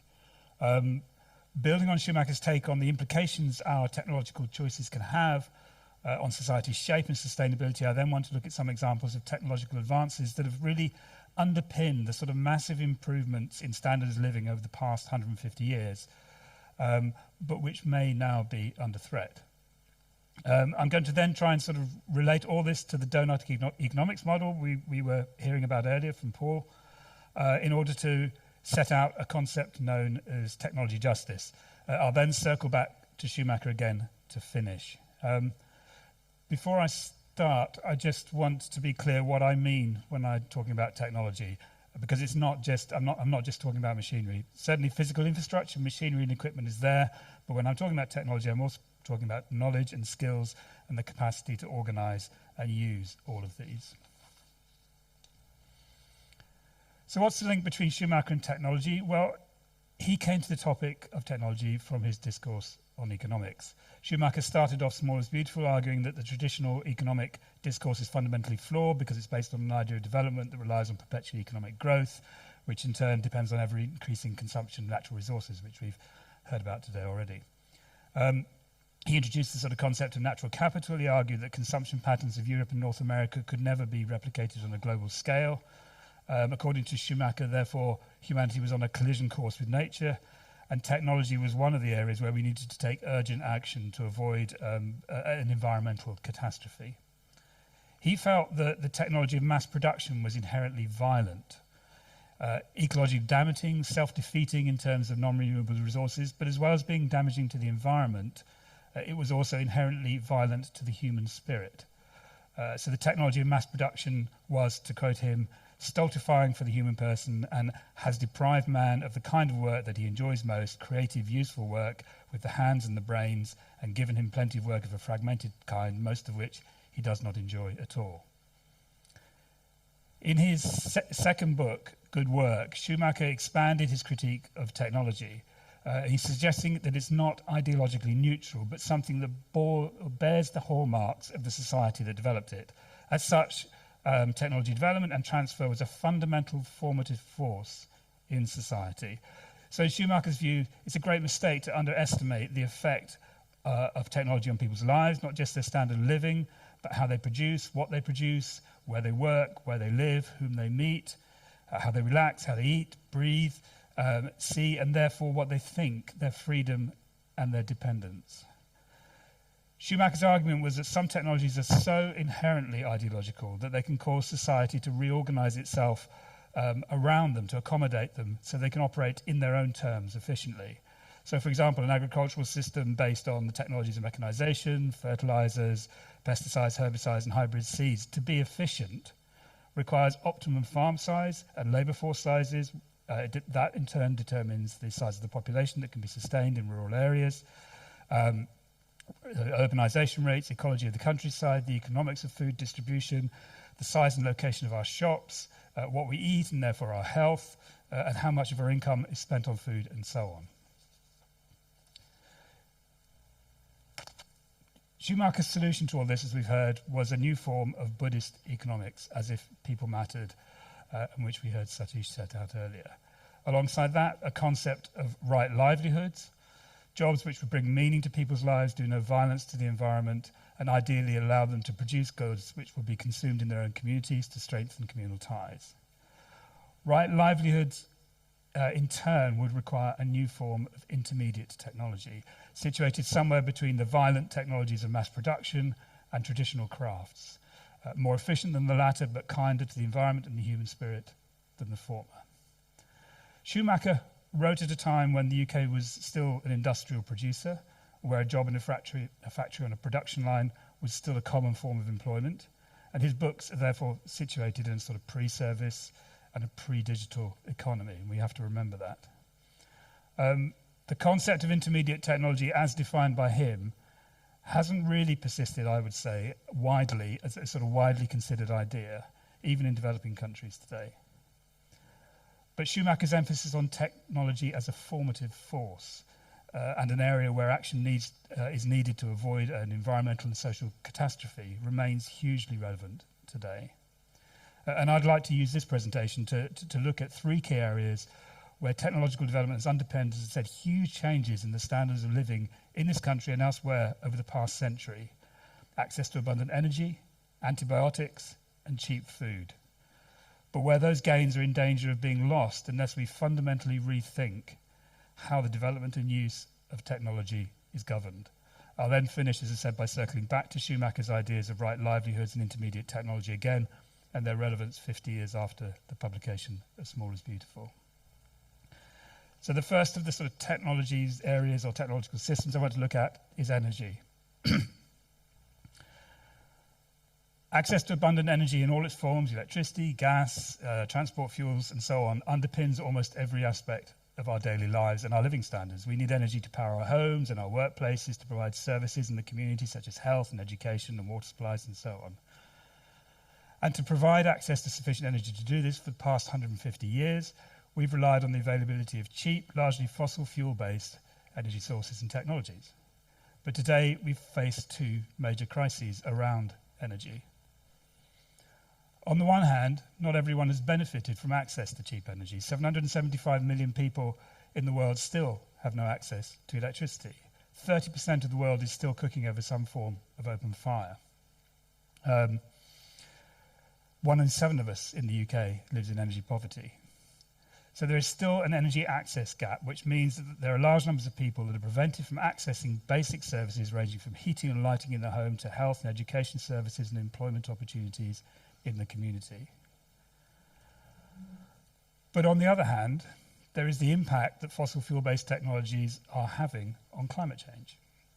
The primary energy source that has powered economic growth and the transformation of living standards for countries like the UK over the past 150 years is now the major threat to our ability to maintain those living standards in the future, or for the ability of less developed countries to achieve those standards in the first place. We actually need to see an increase in access to and use of affordable energy in the developing world to lift living standards of billions of people, as well as more affordable access to energy in the UK to eliminate fuel poverty. But we need to do this while reducing emissions to keep global temperature rises within 1.5 degrees C. We know that time is running out to do that and to achieve this. And to achieve that, we need to see a massive energy transition underpinned by an equally massive rise in the investment in renewable energy technologies and the supporting infrastructure, alongside a rapid fall-off in investment in the fossil fuel industry. In practice, however, that's not happening at anywhere near the pace required, at least. So you may not be able to see figures on these graphs in particular clarity, but essentially the yellow, grey and green bars are global annual investment in renewable energy over the period 2015 to 2022, and the brown and black bars are global investment in fossil fuel energy over that same period. The yellow and green bars here, you can see there's a sort of slight upward trend from 2020, but the black and brown bars, after a slight dip in investment in fossil fuels after the pandemic, you can see are back on the rise again. So at the moment, the total global annual investment in fossil fuels, that's public and private combined, it remains about twice that of renewable energy. And while overall investment in fossil fuels remains twice that invested in renewables, the government subsidy element of that investment, so that's the public funding that should play a really critical role in driving innovation and shaping the transition to renewable energy technologies, is actually even more skewed in the wrong direction, with fossil fuels absorbing something like 5 times the amount of public funds allocated to renewables. But there are also implicit subsidies involved here. So what we were looking at just then were explicit subsidies, but implicit subsidies are the costs to the public purse of the consequences of burning fossil fuels on things like air pollution, health, and global warming. When you consider implicit subsidies as well, the IMF calculates that the fossil fuel industry actually requires an annual global subsidy, a public subsidy of a staggering $5.9 trillion. So the annual cost to the public purse of continuing to use fossil fuels, which is the problem, is over 50 times the value of the annual global public investment in renewables, the solution. Clearly, we need a rapid rethink here as to the role that the state needs to play, apart from anything else, in shaping the energy transition and where and how public funds are used. So moving on from energy, the second area of technology I'd like to look at is one that underpins our health systems and our ability to manage and treat infections, antibiotics. Antibiotics were discovered in the late 1930s, and they came into widespread use in the late 1940s. It's been estimated that antibiotics have increased the average life expectancy in the developed world by around 20 years. Before antibiotics, 90% of children with bacterial meningitis died, while every year thousands died from infectious diseases such as pneumonia and tuberculosis. Anything that could lead to an infection was potentially dangerous, including surgery of any kind. Many of today's medical procedures, ranging from hip and knee replacements to chemotherapy or radiotherapy for cancer, would be far more dangerous without the availability of antibiotics to give the body's immune system a boost to aid recovery. But there are signs that 80 years or so after their introduction, the protection that antibiotics have provided us against infectious diseases could be on the wane. The appearance of antimicrobial resistance among a wide range of bacteria mean that drug-resistant infections are on the rise. A World Health Organization report back in 2014 suggested that worldwide there were 700,000 deaths a year as a result of drug-resistant infections. And the report predicted that that could grow to over 10 million per annum by 2050, at which point it would exceed the global annual deaths from cancer. A more recent report, Oxford University study, actually published in The Lancet, calculated there were almost 1.3 million deaths worldwide from antibiotic-resistant infections in 2019, so already double the WHO's 2014 estimate. Moreover, that study sort of estimated that deaths where antibiotic-resistant infections played a part but weren't the sole cause of death reached nearly 5 million a year in the same year, 2019. Now, there's two reasons why we're facing a rise in antimicrobial resistance. One is misuse of antibiotics, hastening the onset of resistant forms of bacterial infections. And secondly, a failure to stimulate rapid enough technological innovation to either find new classes of antibiotics or new forms of infection control. Misuse of antibiotics comes, I guess, in three forms. First of all, inappropriate prescription. They should be reserved for when they're really needed, but are often prescribed when they're not. There's a high correlation between antibiotic use and resistance. This means that in countries where they're prescribed a lot, like France, for example, have a higher incidence of antimicrobial resistance than those where prescription is less common. The UK would be an example. Secondly, there is underdosage. So the failure to take a complete course of antibiotics can help bacteria strengthen their resistance to drugs. In the UK, that might be we just don't take the full course. Once we start feeling better, we stop taking the medicine. In the developing world, where affordability may be a huge issue, people may be purchasing drugs one pill at a time, and under those circumstances, it's highly unlikely that a full course of drugs would ever be taken.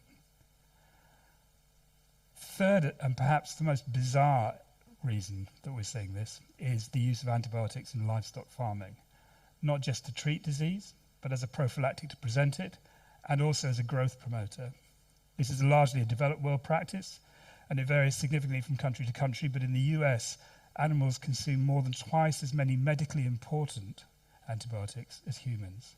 So our ability to fight infections and maintain the gains in human health made over the last 80 years is being put at risk by our search for fatter chickens. And then on the innovation side, the heyday of the discovery of new antibiotic classes in the 1940s and the 1950s, and the last major new class brought into action was in 1987. Since then, there's been somewhat of a discovery void. There are antibiotics in development, but the vast majority of them are variations on existing classes of drugs as opposed to new classes. There are significant barriers to the innovation process. It currently takes about 10 to 15 years to progress an antibiotic candidate from preclinical to clinical stages. For antibiotics in existing classes, on average, only 1 in every 15 drugs actually makes it to public use. For completely new classes of antibiotics, it's about 1 in 30 that will actually make it through to public use. Combined with sort of historically low prices for these types of drugs and the likelihood that any really new antibiotic with a unique mode of action will be held back as a treatment of last resort, the economics of antibiotic research are not commercially attractive. And it's not surprising then that most of the large pharmaceutical companies have left the field of new antibiotic discovery, and that this work is now chiefly taken out in the academic sphere or with very small companies. So finding a new approach to incentivizing research and development in this area is clearly critical if we're to retain our ability to fight bacterial infections in the future. The third and final sort of technical area I want to look at, or technology area I want to look at, is food production and how we feed ourselves. So the Green Revolution and the industrialization of agriculture has led to an area of historically cheap food in the UK and countries like us, contributing to household spending on food reducing from something like a third of income, household income, back in the late 1950s to just 15% of income in the early 2000s. But this has come at a cost, and one of those costs is the loss of genetic diversity within the species of livestock and crops that we rely on for our food, which could put our future food supplies at risk. So the Green Revolution's focus on wheat and rice and maize, and commercial breeders' focus on soybeans and alfalfa and cotton and oilseed rape have all pushed sort of traditional food crops into the margins since the late 1960s. But the focus on yield has also meant that even within the world's leading crops, it's estimated that genetic diversity has been decreasing at something like 2% per annum since the 1990s, and that perhaps 3/4 of the germplasm pool for these crops is already extinct. That severely limits the genetic pool we can draw on to develop new crops or crops that can cope with climatic changes and new pests and diseases in the future. And you can say the same sort of trend happening within the livestock breeds, where the search for uniformity and productivity have led to a focus on a really narrow range of breeds globally. On average, just 5 breeds dominate each of commercial production in each of the 5 main species of livestock around the world. So something like a Holstein Friesian dairy cow is found in 128 countries today. The large white pig is farmed in 117, and the white leghorn chicken is almost everywhere. Although the results have been an increase in productivity, the narrowing of the gene pool carries with it a real risk. And we've seen avian influenza and Mexican swine flu, the H1N1 virus, in the last, not that many years ago, as 2 relatively recent examples of global pandemics, largely provoked by extreme genetic uniformity in commercial breeds raised in really confined spaces. So once again, we find ourselves at a sort of technological crossroads with a need to rethink our direction of travel. Genetic diversity in our livestock and crops offers us a way of mitigating future risk to our food systems from climate change and new emergent pests and diseases. But industrialized agriculture has narrowed that genetic base for our food systems, and so represents a class of technology and technical knowledge that imperils global and local food security and leaves future generations at risk of food insecurity. So if that's the problem, what's the solution? Do we understand enough, for example, about how to mitigate any of the potential risks of the widespread application of genetic engineering to crops and animals to be confident that that's a good technological route forward? Or should we follow the sort of sustainable intensification path which is being pushed by some, and layer additional sort of considerations of ecology and genetics onto the existing industrialized agricultural system, a sort of green revolution 2.0? Or maybe we should lean more on the agroecological approach to food production, recognizing the interdependencies between our food systems and the environment, and promoting a more diversification of crops and livestock species to exploit different environmental niches. As with innovation in the field of antibiotics, the economics of commerce play a role here and a part in determining where the balance of effort lies in terms of innovation.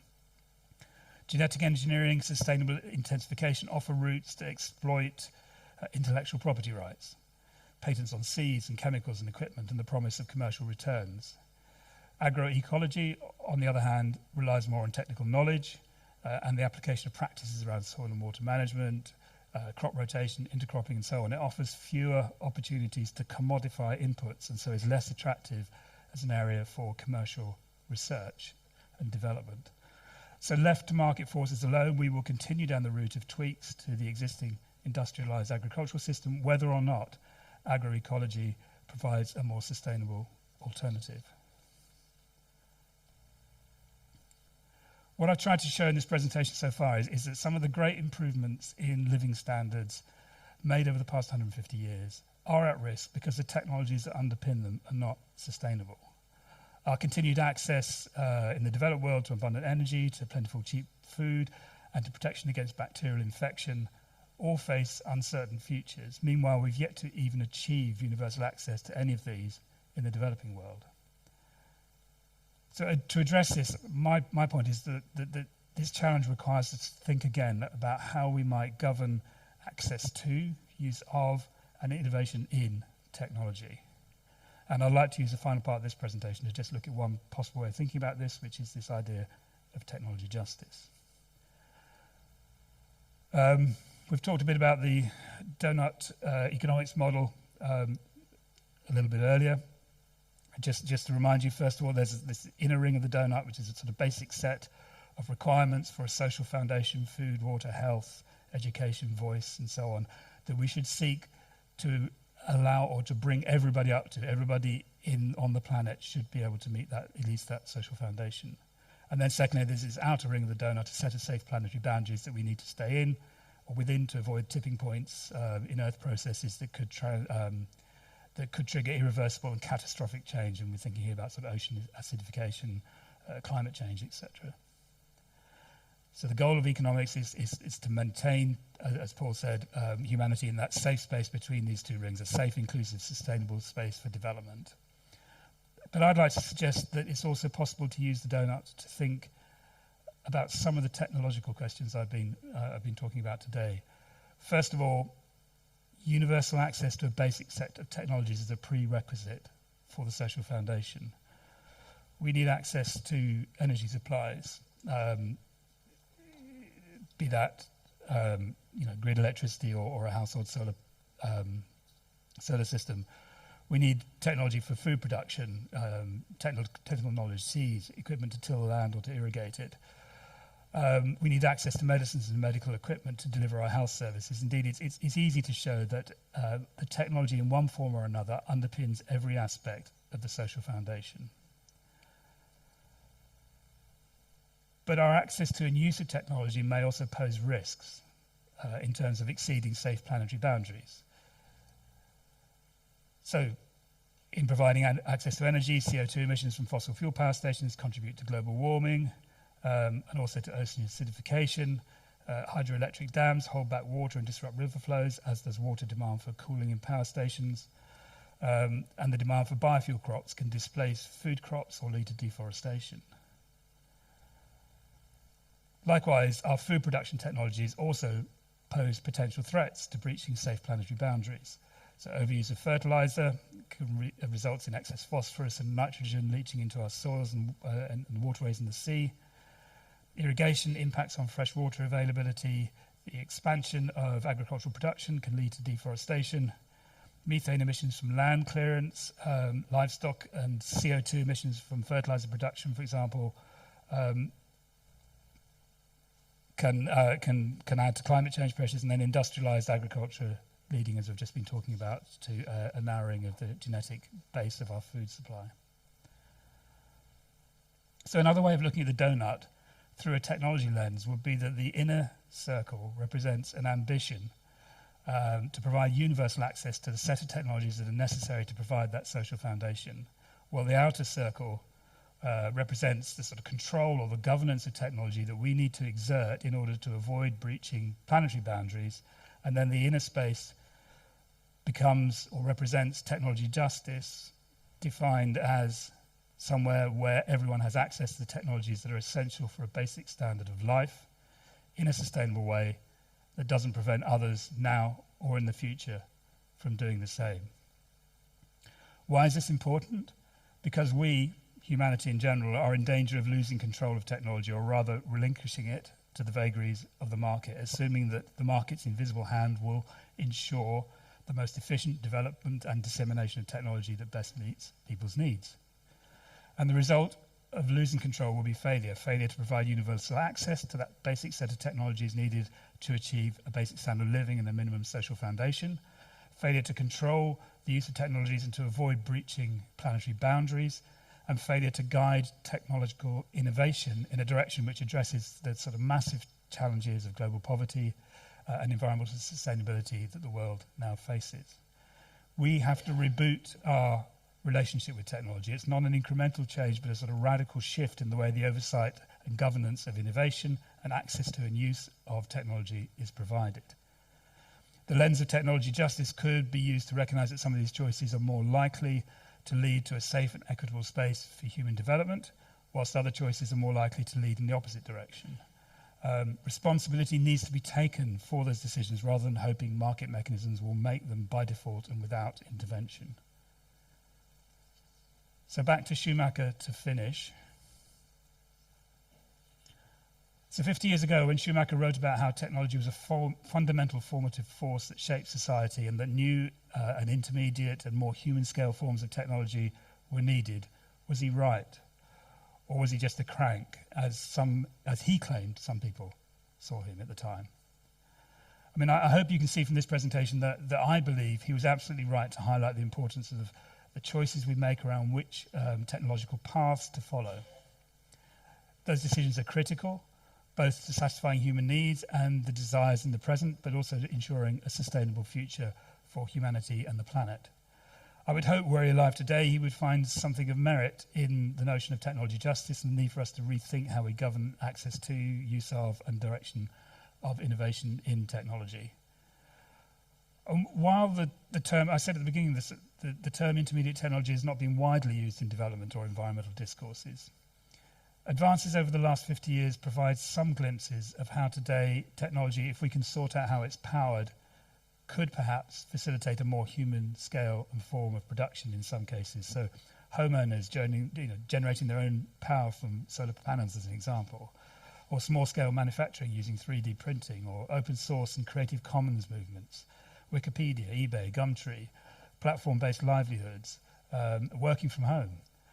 These are all examples of how technologies that weren't available at the time that Schumacher was writing are opening up new possibilities of human-scale production. And agroecological approaches to food production, were we to choose that route, would perhaps be a real example of an intermediate technology, placed somewhere between the violence of the large-scale technologies of industrialized agriculture and traditional peasant food production. So was he a crank? I don't think so, but I don't think Schumacher actually minded being called a crank. He actually noted that a crank is a simple technology that creates revolutions. Thank you very much.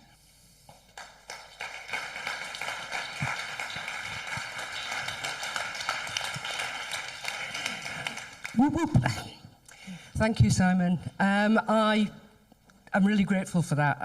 I feel within an awful lot of the current debate and discussion that extra dimension of the choices that are being made on our behalf around technology is something that really needs to be brought from the wilderness and back into this debate, so that we can realise that these choices have implications, massive implications. So thank you very much. I just want to remind people online to put questions into the chat, and we will get round to you, although we are now running a little bit late. And I'm going to take the opportunity to also ask if anybody else wants to have an open mic session. They are available. At the moment, from about 6:30, 6:35, there'll be a series of 3-minute sessions. Anybody wants to grab one. At the moment, I think we've got Scotland the Bread. Have we got Scotland the Bread? Hey. And we've got Biodiversity and Soil, and we've also got somebody wanting to have a little word about what they're doing in SCAN. And this then gives the opportunity for anybody who wants to get together to talk about these issues in a bit more detail to go find a room. Anybody else wants one of those mic sessions, please? There's a pen and paper, you can sign up. After we have heard from Nella. And Nella is, I'm going to get your name wrong, aren't I? Because everybody does, I bet they do. Nella Cadanos Gonzalez. I got it wrong, didn't I? Sorry. She is the Wellbeing Economy Alliance Youth Representative and the 21-22 Union President at University of Stirling Student Union. She's a proactive system change advocate with experience on youth empowerment and student leadership. She seeks to accelerate the process of building an economic system that delivers human and ecological well-being for all, and particularly spreading awareness across younger generations. We're relying on this. Come on. She is a key representative for Wheel Youth and attended COP27 to represent younger generations at the Resilience Frontiers programme. She is the UK Youth Lead for the Global Conscious Planet Movement for preventing soil degradation. I'm sure Schumacher would be charmed. And an active member of the Nourish Scotland Meaningful Participation panel advising the Scottish Government on sustainable food policy. Nella, please. So, good afternoon, everyone. Thank you for having me here today. Thank you, Sandy, for organizing all the wonderful speakers. I think I'm leaving this room today for sure feeling really inspired and super empowered by the amazing work that has been going on and for the future. So, I was invited today to give my insight on system change, and I'm really, really passionate about the movement of the wellbeing economy, and Sandy said, I'm representing the youth generations from the movement just as a volunteer basis, because I really believe this has to be the way in which we move towards. So it's actually back in 2019 when I started to become more interested in the movement. I was invited to, actually here in Edinburgh, to a conference around sustainable food systems, and that was the first time I heard Catherine Trebeck speaking. So if you don't know her, she is the co-founder of the Wellbeing Economy Alliance, and that was the very first time I started to hear about the concept of system change or wellbeing economy. which is really concerning coming from an economic business focused degree. No one in my lecture so far, and I'm graduating this year, by the way, has really touched upon all of these issues. So I was definitely leaving the venue, going back to my flat that night, feeling super inspired and really energized by Catherine's enthusiasm and the idea and the possibility, because I didn't even know it was the possibility of actually building an economy that works for humans and our planet. So that is essentially what the well-being economy movement aims to do.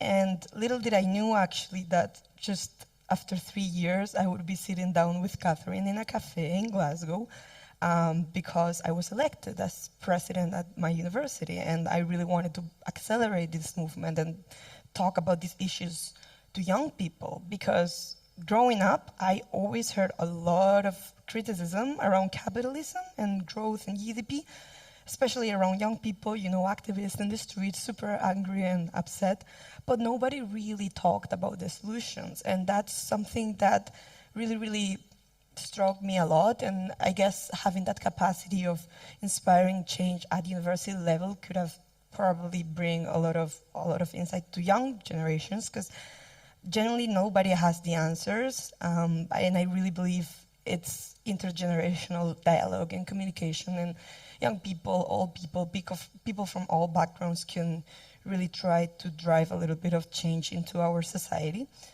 And it really is obvious that the system isn't working anymore, because we all see it and feel it in our daily lives. So I really walk around the streets or, you know, take public transport, and I see a lot of people, but I struggle to find a single soul. And it's this body-soul disconnection that I feel is really, really highlighting a lot of the problems that we have on our society. And as Schumacher said, mind and heart are at war with one another. Our reason has become beclouded by an extraordinary, blind, and unreasonable faith in a set of fantastic and life-destroying ideas inherited from the 19th century. And I think that was just really powerful when I was reading Small is Beautiful, because this is really what is happening. We don't look at each other in the eyes anymore. We have lost touch with our home, which is nature. When I was at COP27, I was just really shocked. We were all in conference rooms talking about how to protect the earth, whereas nobody was really in touch with the earth anymore. And it's all just a lot of talking and not a lot of action that was really, really concerning for me. So people in Scotland are starting to obviously feel all of the causes from environmental injustices, which people in the global south have been suffering for decades, and keeping global warming to safe levels will require obviously a radical transformation from our economy. But the good news is that both global and environmental and social issues are really just two sides of the same coin, linked by our economic system. So to bring it back to Scotland, I have a really, really shocking figure. You might have heard of it, but it's basically the 20 richest families in Scotland have more money than the poorest 30% of people combined. But let's stop and think about what it actually looks like. It is 1.6 million people, which is the combination of Edinburgh, Glasgow, and the whole islands combined. And that is really, really shocking. So this is because we have an economy that is organized around GDP growth, which is the main primary economic policy goal of very much every single country in our world.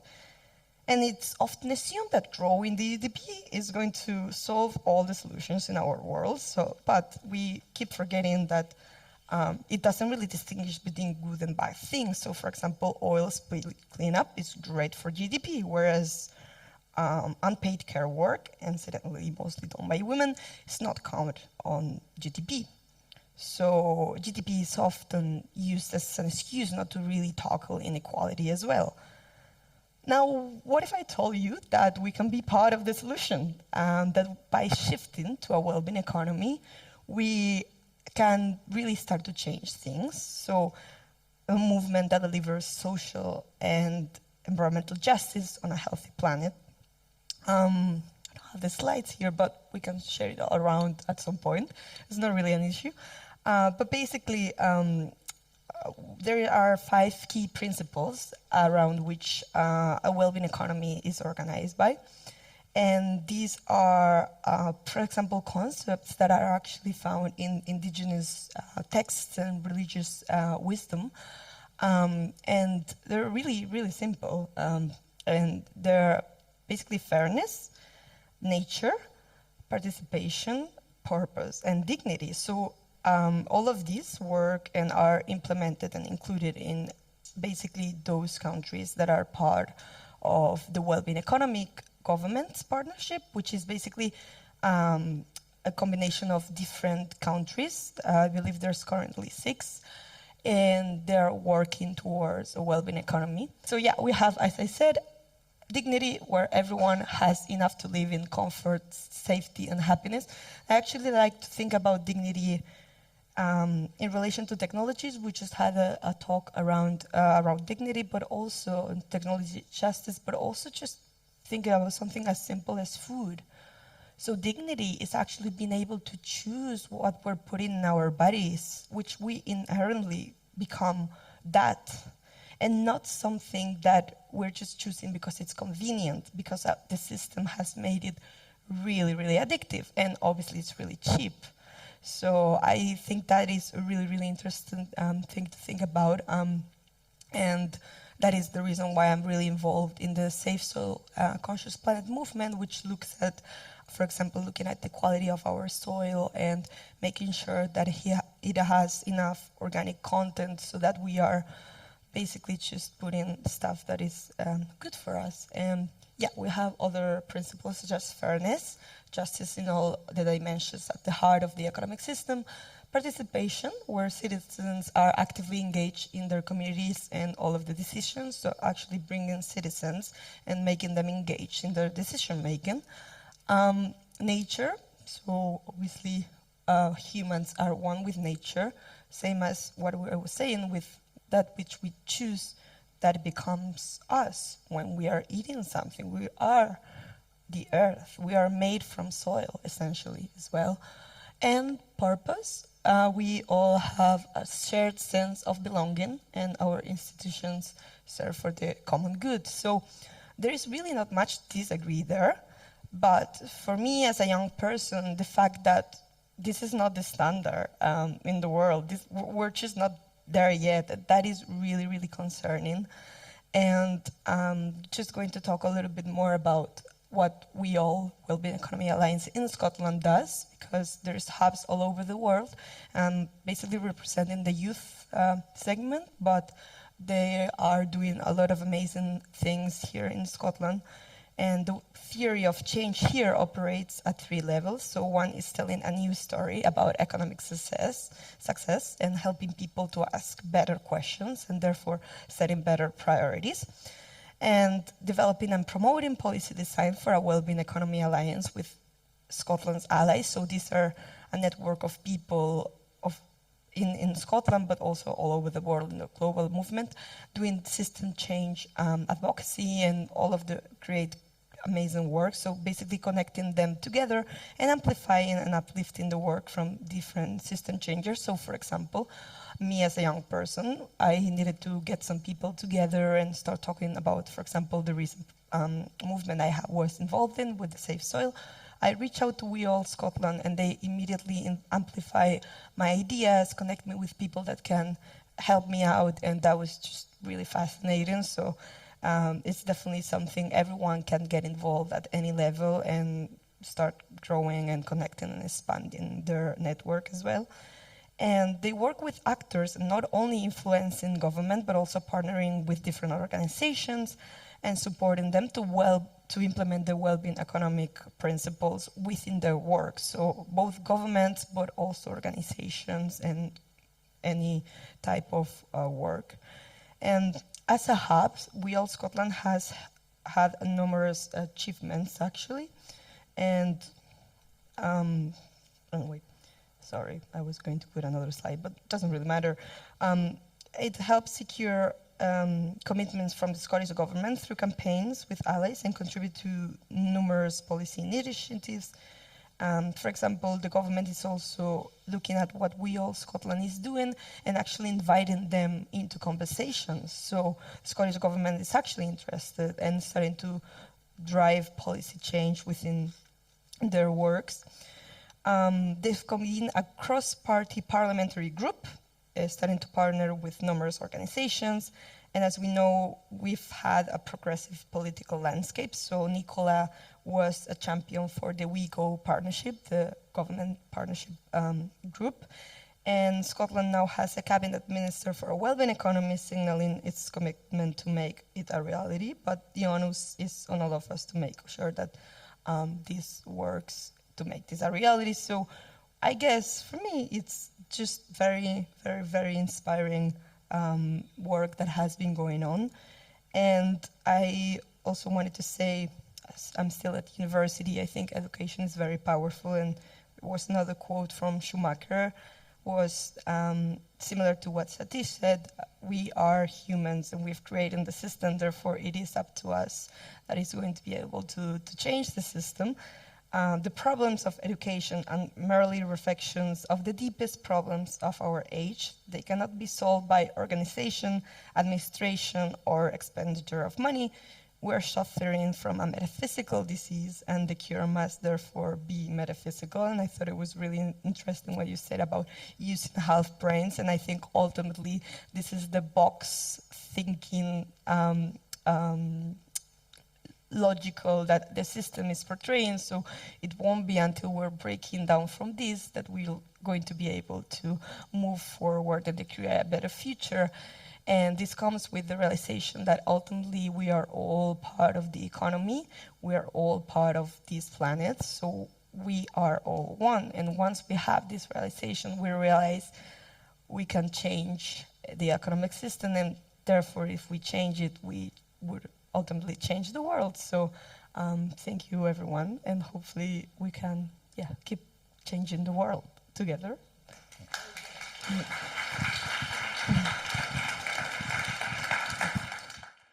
Those key principles that you talked about, fairness, nature, participation, purpose, dignity, a lot of our ability as members of general society to affect those often come down to what we own in terms of land.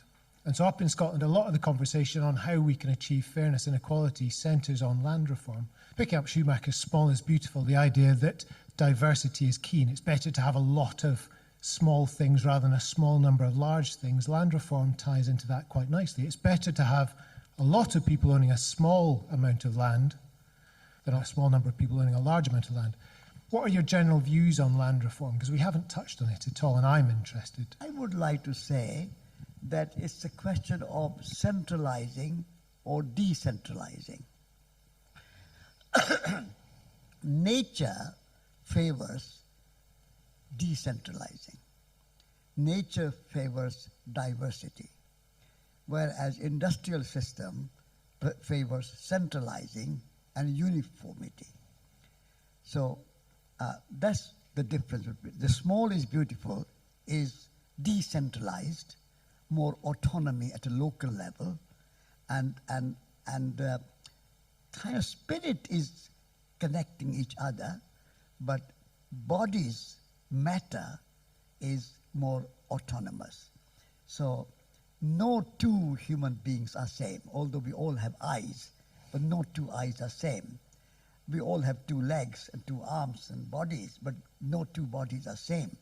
So this diversity is possible only when you have a small scale, human scale. Large scale creates uniformity. So everybody drinks Coca-Cola. That's a large scale. Everybody eats McDonald's. That's a large scale. Everybody blue jeans. Everybody having same kind of economic system, market economy. So this sameness is uniformity. And I think the fundamental problem with industrial system is creating uniformity. And uniformity is not unity. That's what Schumacher's idea is, that we are going away from unity, because we are all human beings. That's a unity. But everybody is different. That's a diversity. So we are creating, instead of unity, uniformity, and instead of diversity, divisions and conflicts. So that's the kind of fundamental issue of small scale and large scale. Large scale favors uniformity. Everybody's same kind of architecture, same kind of high-rise buildings. This large scale is a very American idea. It's a kind of very American idea. Whereas if you go to Switzerland, for example, it's a small scale. Nobody knows who is Prime Minister of Switzerland. Nobody knows who is the President of Switzerland. Nobody knows. Even Swiss people don't know. Because cantons have more power. But in Britain, everything is London-centered, uniformity, centralized. So small scale, Schumacher's vision is more local power at the grassroots level, and unity is just implicit, but explicit is decentralized autonomy. That's a kind of basic idea. Do you want to say something on that? Yeah. I fully resonate. I also believe it's very important that we start to think about where we come from and we go smaller. And at the end of the day, the solutions can be very simple. And a lot of things we're experiencing today is that we are needing more of that which we don't have and more innovation. Whereas if we took a step back, we could find the solutions in simpler methods of living. And I'm not sure if it's fully related to the land reform, but in a way it is true. We are all very unique, and therefore our economies and our communities are also very unique, and they have their own traditions. And similar to traditional Indian medicine, where Ayurveda says that you can have, according to your complexity, so your type, which person are you, you will have a certain amount of nutrients that are going to be more healthy for you. So I think that could be very adapted, and we can find a lot of inspiration from Eastern sort of teaching, so for sure. Okay, any questions from the audience? Ethan Lewis from EALA Impacts. Several of the speakers talked about inequality, distribution of wealth. There were words in there like control and things like that. Now, they're all terms which are quite redolent of mid-20th century things, communism and all this sort of thing, which obviously didn't go too well. I'm interested in what the thoughts are about how we row back from this neoliberal way of looking at the world, which has created all these problems, but don't accidentally go back down some of those paths, or maybe how we enact that, because I think those 20 families aren't going to be very happy if the mob turns up at their gates and demands their wealth. So these are all good ideas, but I'm interested as to, Edinburgh, if Edinburgh did a donut analysis like Leeds has done, I imagine we would find ourselves to be a very, very unequal city, very, very super wealthy, pockets of great deprivation. I'm interested in what the speakers' thoughts are about. These are great ideas, great thoughts, but how do we go from where we are to there? In terms of practical steps? Well, I'm not saying, how do we light the pitchforks and that sort of thing, but I'm interested in, there are quite entrenched structural challenges about going down this path. I'm interested in what their thoughts are, maybe the experiences in Leeds, or Satish's, long experience in this, and maybe some fresh ideas as to how we could actually take some of these ideas and move down this path. There are some major structural injustices we need to flip. And I think, for example, that early 70s is an interesting time, isn't it, that Schumacher was writing. And, almost the book came out the same year as the end of the gold standard and the Bretton Woods framework, right? And I think what's happened since then is the power of financial capital and Wall Street. So globally now, in Schumacher's time in the early 70s, 80% of capital flows in the world were productive, as in they made things, and 20% was speculative. It's now the other way around. 80% of all money flows on the planet speculative. It's speculation on speculation on speculation. It's money eating itself, people and nature. Yeah?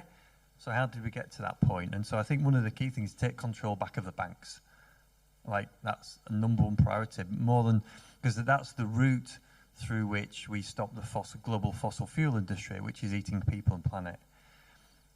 You know, land is key to this. So 80% of all global biodiversity, some estimates by the UN, are protected by indigenous groups right around the world. Okay, it's on indigenous land. So one of the main things we can do if we want to protect global biodiversity is to protect the rights of indigenous groups, right? Indigenous peoples. I mean, without a doubt, that's another equal priority. So speculative banks, major global land reform, and that keep it in the ground movement. So the extractive industries, the King movement, keep it in the ground, KING, is a movement we have to get behind. Wherever the extractive industries are at play, we have to stop them. I don't, to answer your question, I think we need some kind of commons economy. We need to reclaim the state, so not throw away the state. We need to reclaim the state, because it is very powerful. But we also need to kind of create this idea of the commons, that you know, we run these common assets, right? Yeah, so those are some elements of ingredients for me. Simon, do you have anything to add to that from the point of view of technology that you were talking about? I mean, reclaiming government and reclaiming the state, I think, is an interesting area around innovation, technology innovation. And, you know, our philosophy for the last 30 or 40 years, as was in the Kate Raworth video, is the state doesn't pick winners. The state shouldn't be involved in innovation. The state should set aside, and it's the private sector that should innovate. But the market doesn't always deliver what is needed. It delivers what consumers want, and those are not necessarily the same thing at the same time. And you know, shown whether it's innovation in the field of drugs or in food systems or wherever, there are places where the market will not work, and the state has a role as being an entrepreneur in that sense, or at least sponsoring entrepreneurship. And there's an economist, Mariana Mazzucato, who writes very well on this, and takes the example of the iPhone as one really good example. What's iPhone? What's the iPhone? A phone? Yeah. Oh, sorry, iPhone. iPhone. Sorry, I've got an Android, but never mind. The point being that the idea that the state doesn't get involved in innovation is a myth. Most of the components in the iPhone were actually funded. You know, the fundamental research on the touch screen, on the processors, on GPS, were all done under DARPA, which is the US Defense Establishment Research Program, and then commercialized by Steve Jobs. It does a really good job in packaging that technology. But one of the issues is the state is not actually getting a return on that investment, which it could then invest in other important things. So reclaiming the state, I think, is really important, seeing the state as an entrepreneur or a sponsorship of entrepreneurship, and not just as a regulatory body that creates space for others to play in. Thank you. Okay, we're going to take a question from one of the Zoom folk. What I want to ask is about green politics, that's how we actually change stuff in allegedly free societies. So in Ireland at the moment, we turned a 7% Green Party vote into 14% seats at the cabinet table, actual ministries, into about 35% influence on what is actually happening. Now, it's extremely difficult, but when you're dealing with late-stage metastasized capitalism, with all of the attendant addictions, you need strong interventions. And so how we change taxation, legislation, so on and so forth, is through politics. So could our speakers address that? I'd love to see several of them elected to high office. Thank you very much. If I can take that question, how we change, there are two ways to change. One is top-down, and the other is bottom-up. Now, we are bottom-up here. And we are expecting government to change, industry to change, big business to change, you change. But we have no control over government. We can vote, but that's very minimal control. We have no control on big business. But we have control on ourselves. So my suggestion would be that change should start from bottom up. A great river begins somewhere in the fringe and becomes a great river by many, many tributaries joining in. So we join in together, and people take power to change. Now, If you are running a business, if I was running a business, if I made £100 million profit, my change will be that nature is a stakeholder. 25% of my profit should go, after paying tax, which is for schools and universities and hospitals and so on. After paying tax, 25% of my profit should go to restore nature. Plant trees, clean rivers, clean oceans, build soil. Because without nature, there's no business. Then 25% should go back to society, philanthropy. NGOs, they are the voice of the world. If NGOs are not supported by business, then how will new vision, new ideas, new invention will emerge? So 25% of profit should go to NGOs, to society, to customers. Then third 25% should go to workers, because workers are very poorly paid. And especially grassroots workers, poorly paid, low level of workers. Administrators and management, quite well paid, but at the grassroots. And the fourth 25% should go to shareholders, investors, pension funds, whatever it is. So that way, if every business start to change and distribute their profit in such a way, then government got their taxation and they can do schools and universities and infrastructure and so on. But people take power in their own hands. Business take power in their own hands and change from the bottom. That is my way of bringing about change. Because as long as we wait for government to change, we can wait for years. Of course, top-down also must change. Legislation must change. Racism has come to an end to some extent. Progress. There's a long way to go. But government has made legislation. But the movement started from the bottom up. Nelson Mandela, Martin Luther King, Mahatma Gandhi, Mother Teresa, Wangari Maathai. So I think we should, rather than waiting for government to change, of course government must change, I'm not saying against it, but people must take power in their own hands, and people power is where real change will come. That's my take on that question. 100%. At the end of the day, in is the way out, I really believe. And I think elevating human consciousness is what is going to get us there and change our narrative, because what seems very bold and naive today may not do so tomorrow. And that is a power, an individual power that we can take for inspiring collective action. And that I would really empower everyone to find that power within and collectively take action on a day-to-day basis, because there is a brighter vision. And as you said earlier, it's really important that we do so in an optimistic and hopeful way, because there is enough of the negativity that is surrounding us in the media and bombarding us on a daily basis. So that is really, I think, important as an activist. But also on a more practical level, coming to the question, I would encourage everyone to look at the Wellbeing Economy Policy Design Guide. So this is a really useful resource that you can find in the WEAL website that really advises and empowers policymakers to start drafting and shaping their policies for human and ecological well-being. Paul, did that answer your question, or were you looking for anything else? It doesn't, because consciousness has in fact changed, but behavior has not changed. And society responds to legislation, to acts of governance, which is the consensual way that we actually apply agency of change. Of course, I completely take that point about bottom-up and shifts of consciousness, but we are running rapidly out of time. Like the point made that the subsidy for fossil fuel is currently double that for renewables. That's a remarkable fact, and it is completely the wrong direction of travel. And so in Ireland, and to finish, we're currently in the throes of new planning legislation, and in the Green Party we're working very hard to try to radicalize that planning into the correct direction of travel. And that actually has affect.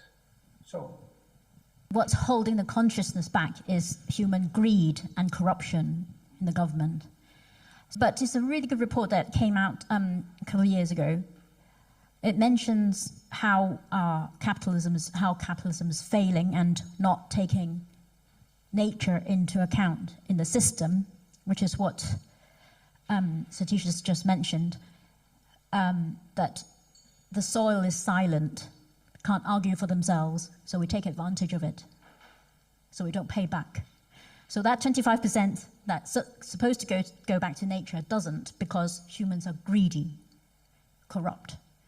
The government has paid the top professors of economics to do this really quite wonderful report. And if you haven't read it, please go and read it. The Economics of Biodiversity. And yet, what do they do afterwards? They still spend twice the amount on fossil fuels instead of renewables, right? So is it corrupt? When they commission these things, the reports say these are the things we need to do, and they willfully ignore them. We just, how do we hold them to account? On your point, I mean, I think the media and lobbying play a huge role in distorting democracy, right? So I think that's one of the key things we're all faced, right, with distortions of truth and, you know, and the powerful distortion lobby, which actively manipulates facts, right? So we have to get around that. So we need to reclaim democracy from that. And I think building these common partnerships, public common partnerships they're called, between groups of common citizens and the public sector, I think are probably a new dynamic, which get around public-private partnerships, which we've dominated public management for so many decades. Ultimately, as mainstream infrastructure erodes and new vulnerabilities are brought online and climate and energy and nature systems degrade and stop functioning properly over the next 20 years, I think this change in consciousness for me is about building lifeboats to reboot a different kind of society. So the bottom-up work for me is threefold. So our bottom-up work has three things. It's to learn and to learn a new consciousness. It's to resist, to push back the things that are harming us, but it's also to build and to create. And this is Joanna Macy's great turning, right? So to build and create. So to build, to resist, and to learn. Those are the three kind of key bottom-up ones. So change the state from the top, but also build this new society from below, which will need to come online as that big centralized giganticism of industrial society starts to break down under the weight of its own inertia, yeah? So much more to be said. I wish I could stay and have a beer with you. All this wine's coming out of the back and I can't drink it. I'm really sorry.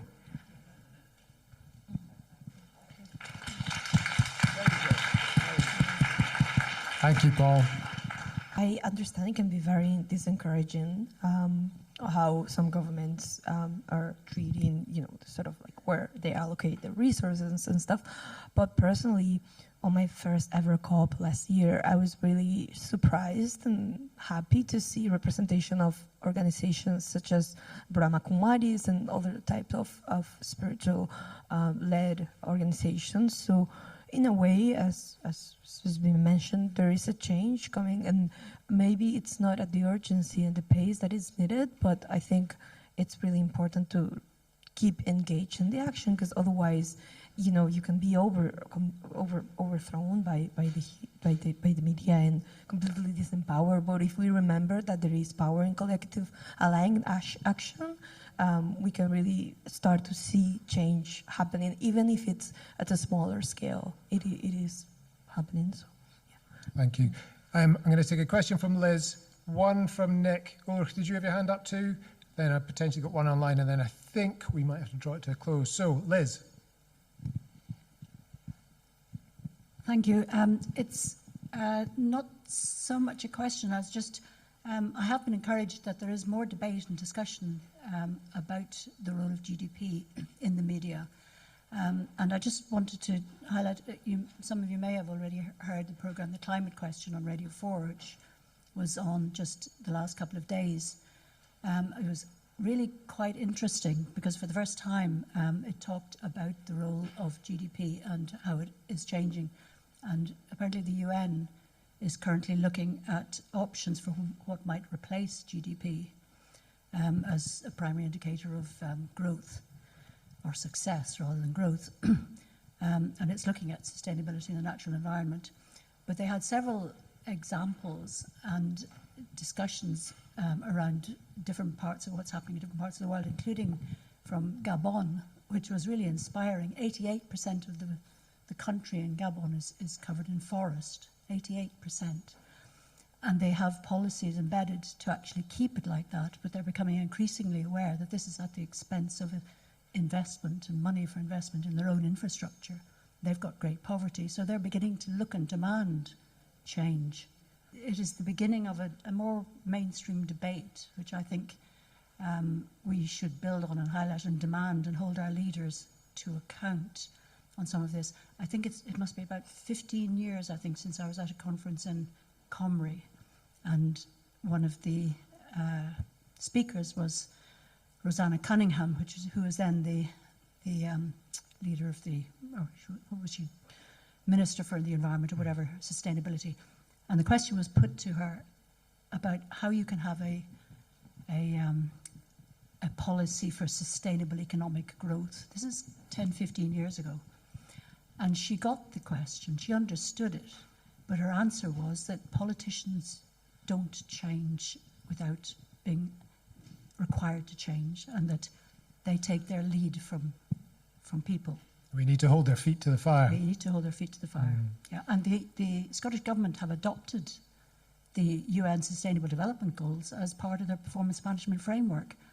I don't think I've seen any report, performance report on that. It's all there, it's good stuff, but we need to start demanding them to account for it. I want to propose we have an intermediate economics. The bottom-up approach is super. The top-down from governments doesn't work. But in between, there's an enormous power which needs to change, and that is the big businesses. And we can change them. The tobacco industry is a good example. If people don't buy the stuff, it won't survive. Point is very well made that in democracy, people should be the boss. And if we demand, like in Scotland, you have got a good legislation for well-being as a part of your economic system you spoke about. And in Wales, there's a new legislation that all our decisions should take account of the future generations. That's a good thing. But that came about because people at the grassroots level have asked and demanded. So you are the boss. Governments are your servants. You should order the government what they should do by your action. If we non-cooperate with exploitative systems, then exploitative systems will go away. If we stop drinking Coca-Cola, Coca-Cola will not survive. If we stop eating McDonald's, McDonald's will not survive. So these big companies or governments survive because people are supporting them. So non-cooperation with the unjust system is in our hands. So people power again. And the governments, in the end, when there's a lot of public opinion is in favor, then legislation comes and legislation changes. But the leadership, the real change, radical change, revolutionary change always come from the fringe, from the people, not from the White House. Change does not come from the White House. Rosa Parks, a woman, refused to give up the seat in a bus, started the bus boycott, and that created Martin Luther King, and that put Obama in power.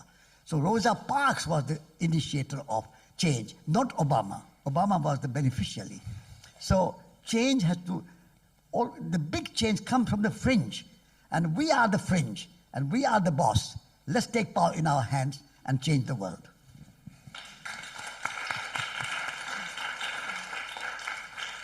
I've really got a question about action and agency.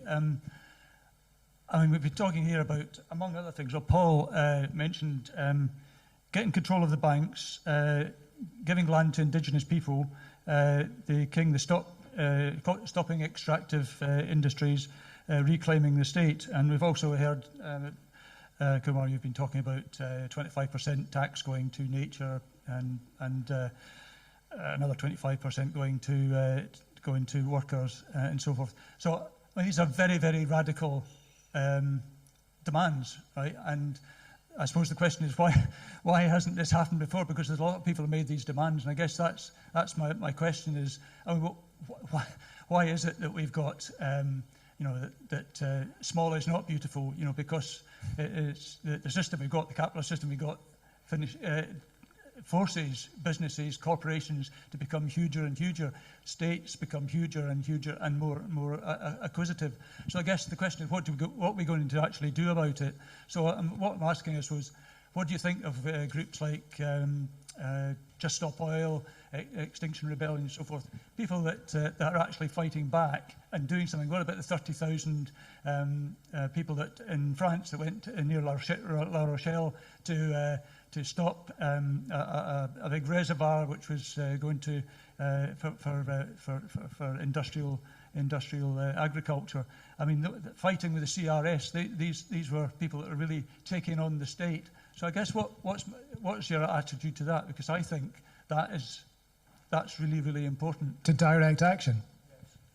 Yes. From my perspective, I was going to bring up Extinction Rebellion and Just Stop Oil as examples of I think activists that the press and many of the public at the moment find irritants rather than serious campaigners, but are making an incredibly important point. And we're probably, I mean, you could probably see the suffragettes in the same light at the beginning of the last century or whatever. They achieved change eventually. I think they're a really important component of change. But I think what Paul is doing as well is a really important component of change, which is creating these islands of difference, these islands of different practice, of making relationships with the public and with local government, and trying to create change that way as well. So you've got the carrot and the stick, you've got the pressure from the pressure groups, but you've also got the solution. You've got demonstrations of different ways of doing things. So I think it's important that we're working on both sides of that. Right, so I have a good example. I think when I was president, elected and voted to represent students, one of my manifesto priorities was to change and make a more ambitious sustainability plan within the university strategy, and basically stopping its approval so that we would have a stronger net zero commitment in terms of years. And when I sent this email to university management and all of the deputy principals involved, I got called to a meeting where I got really intimidated by this person, and I was told that that was not the protocol, that I couldn't just send this email, stop all the plan, because it was going to be approved without student representation, and that got me, I just couldn't do that. I couldn't accept it because I wasn't voted for that.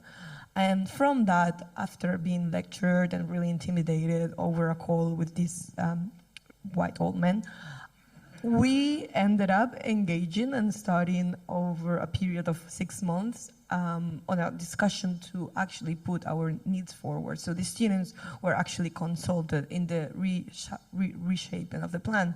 So I guess what I'm trying to say is sometimes you do need to move away from the protocol to make change happen, and we can do that, and we see it happening in the streets, and obviously always being mindful and careful and not putting ourselves to a lot of danger or exposing ourselves, but definitely we do need a balance of basically, you know, direct action and angry people shouting in the streets with people that are able to translate this into a nice communication sort of performance so that the leaders will listen. So I think it's a combination of that is possible.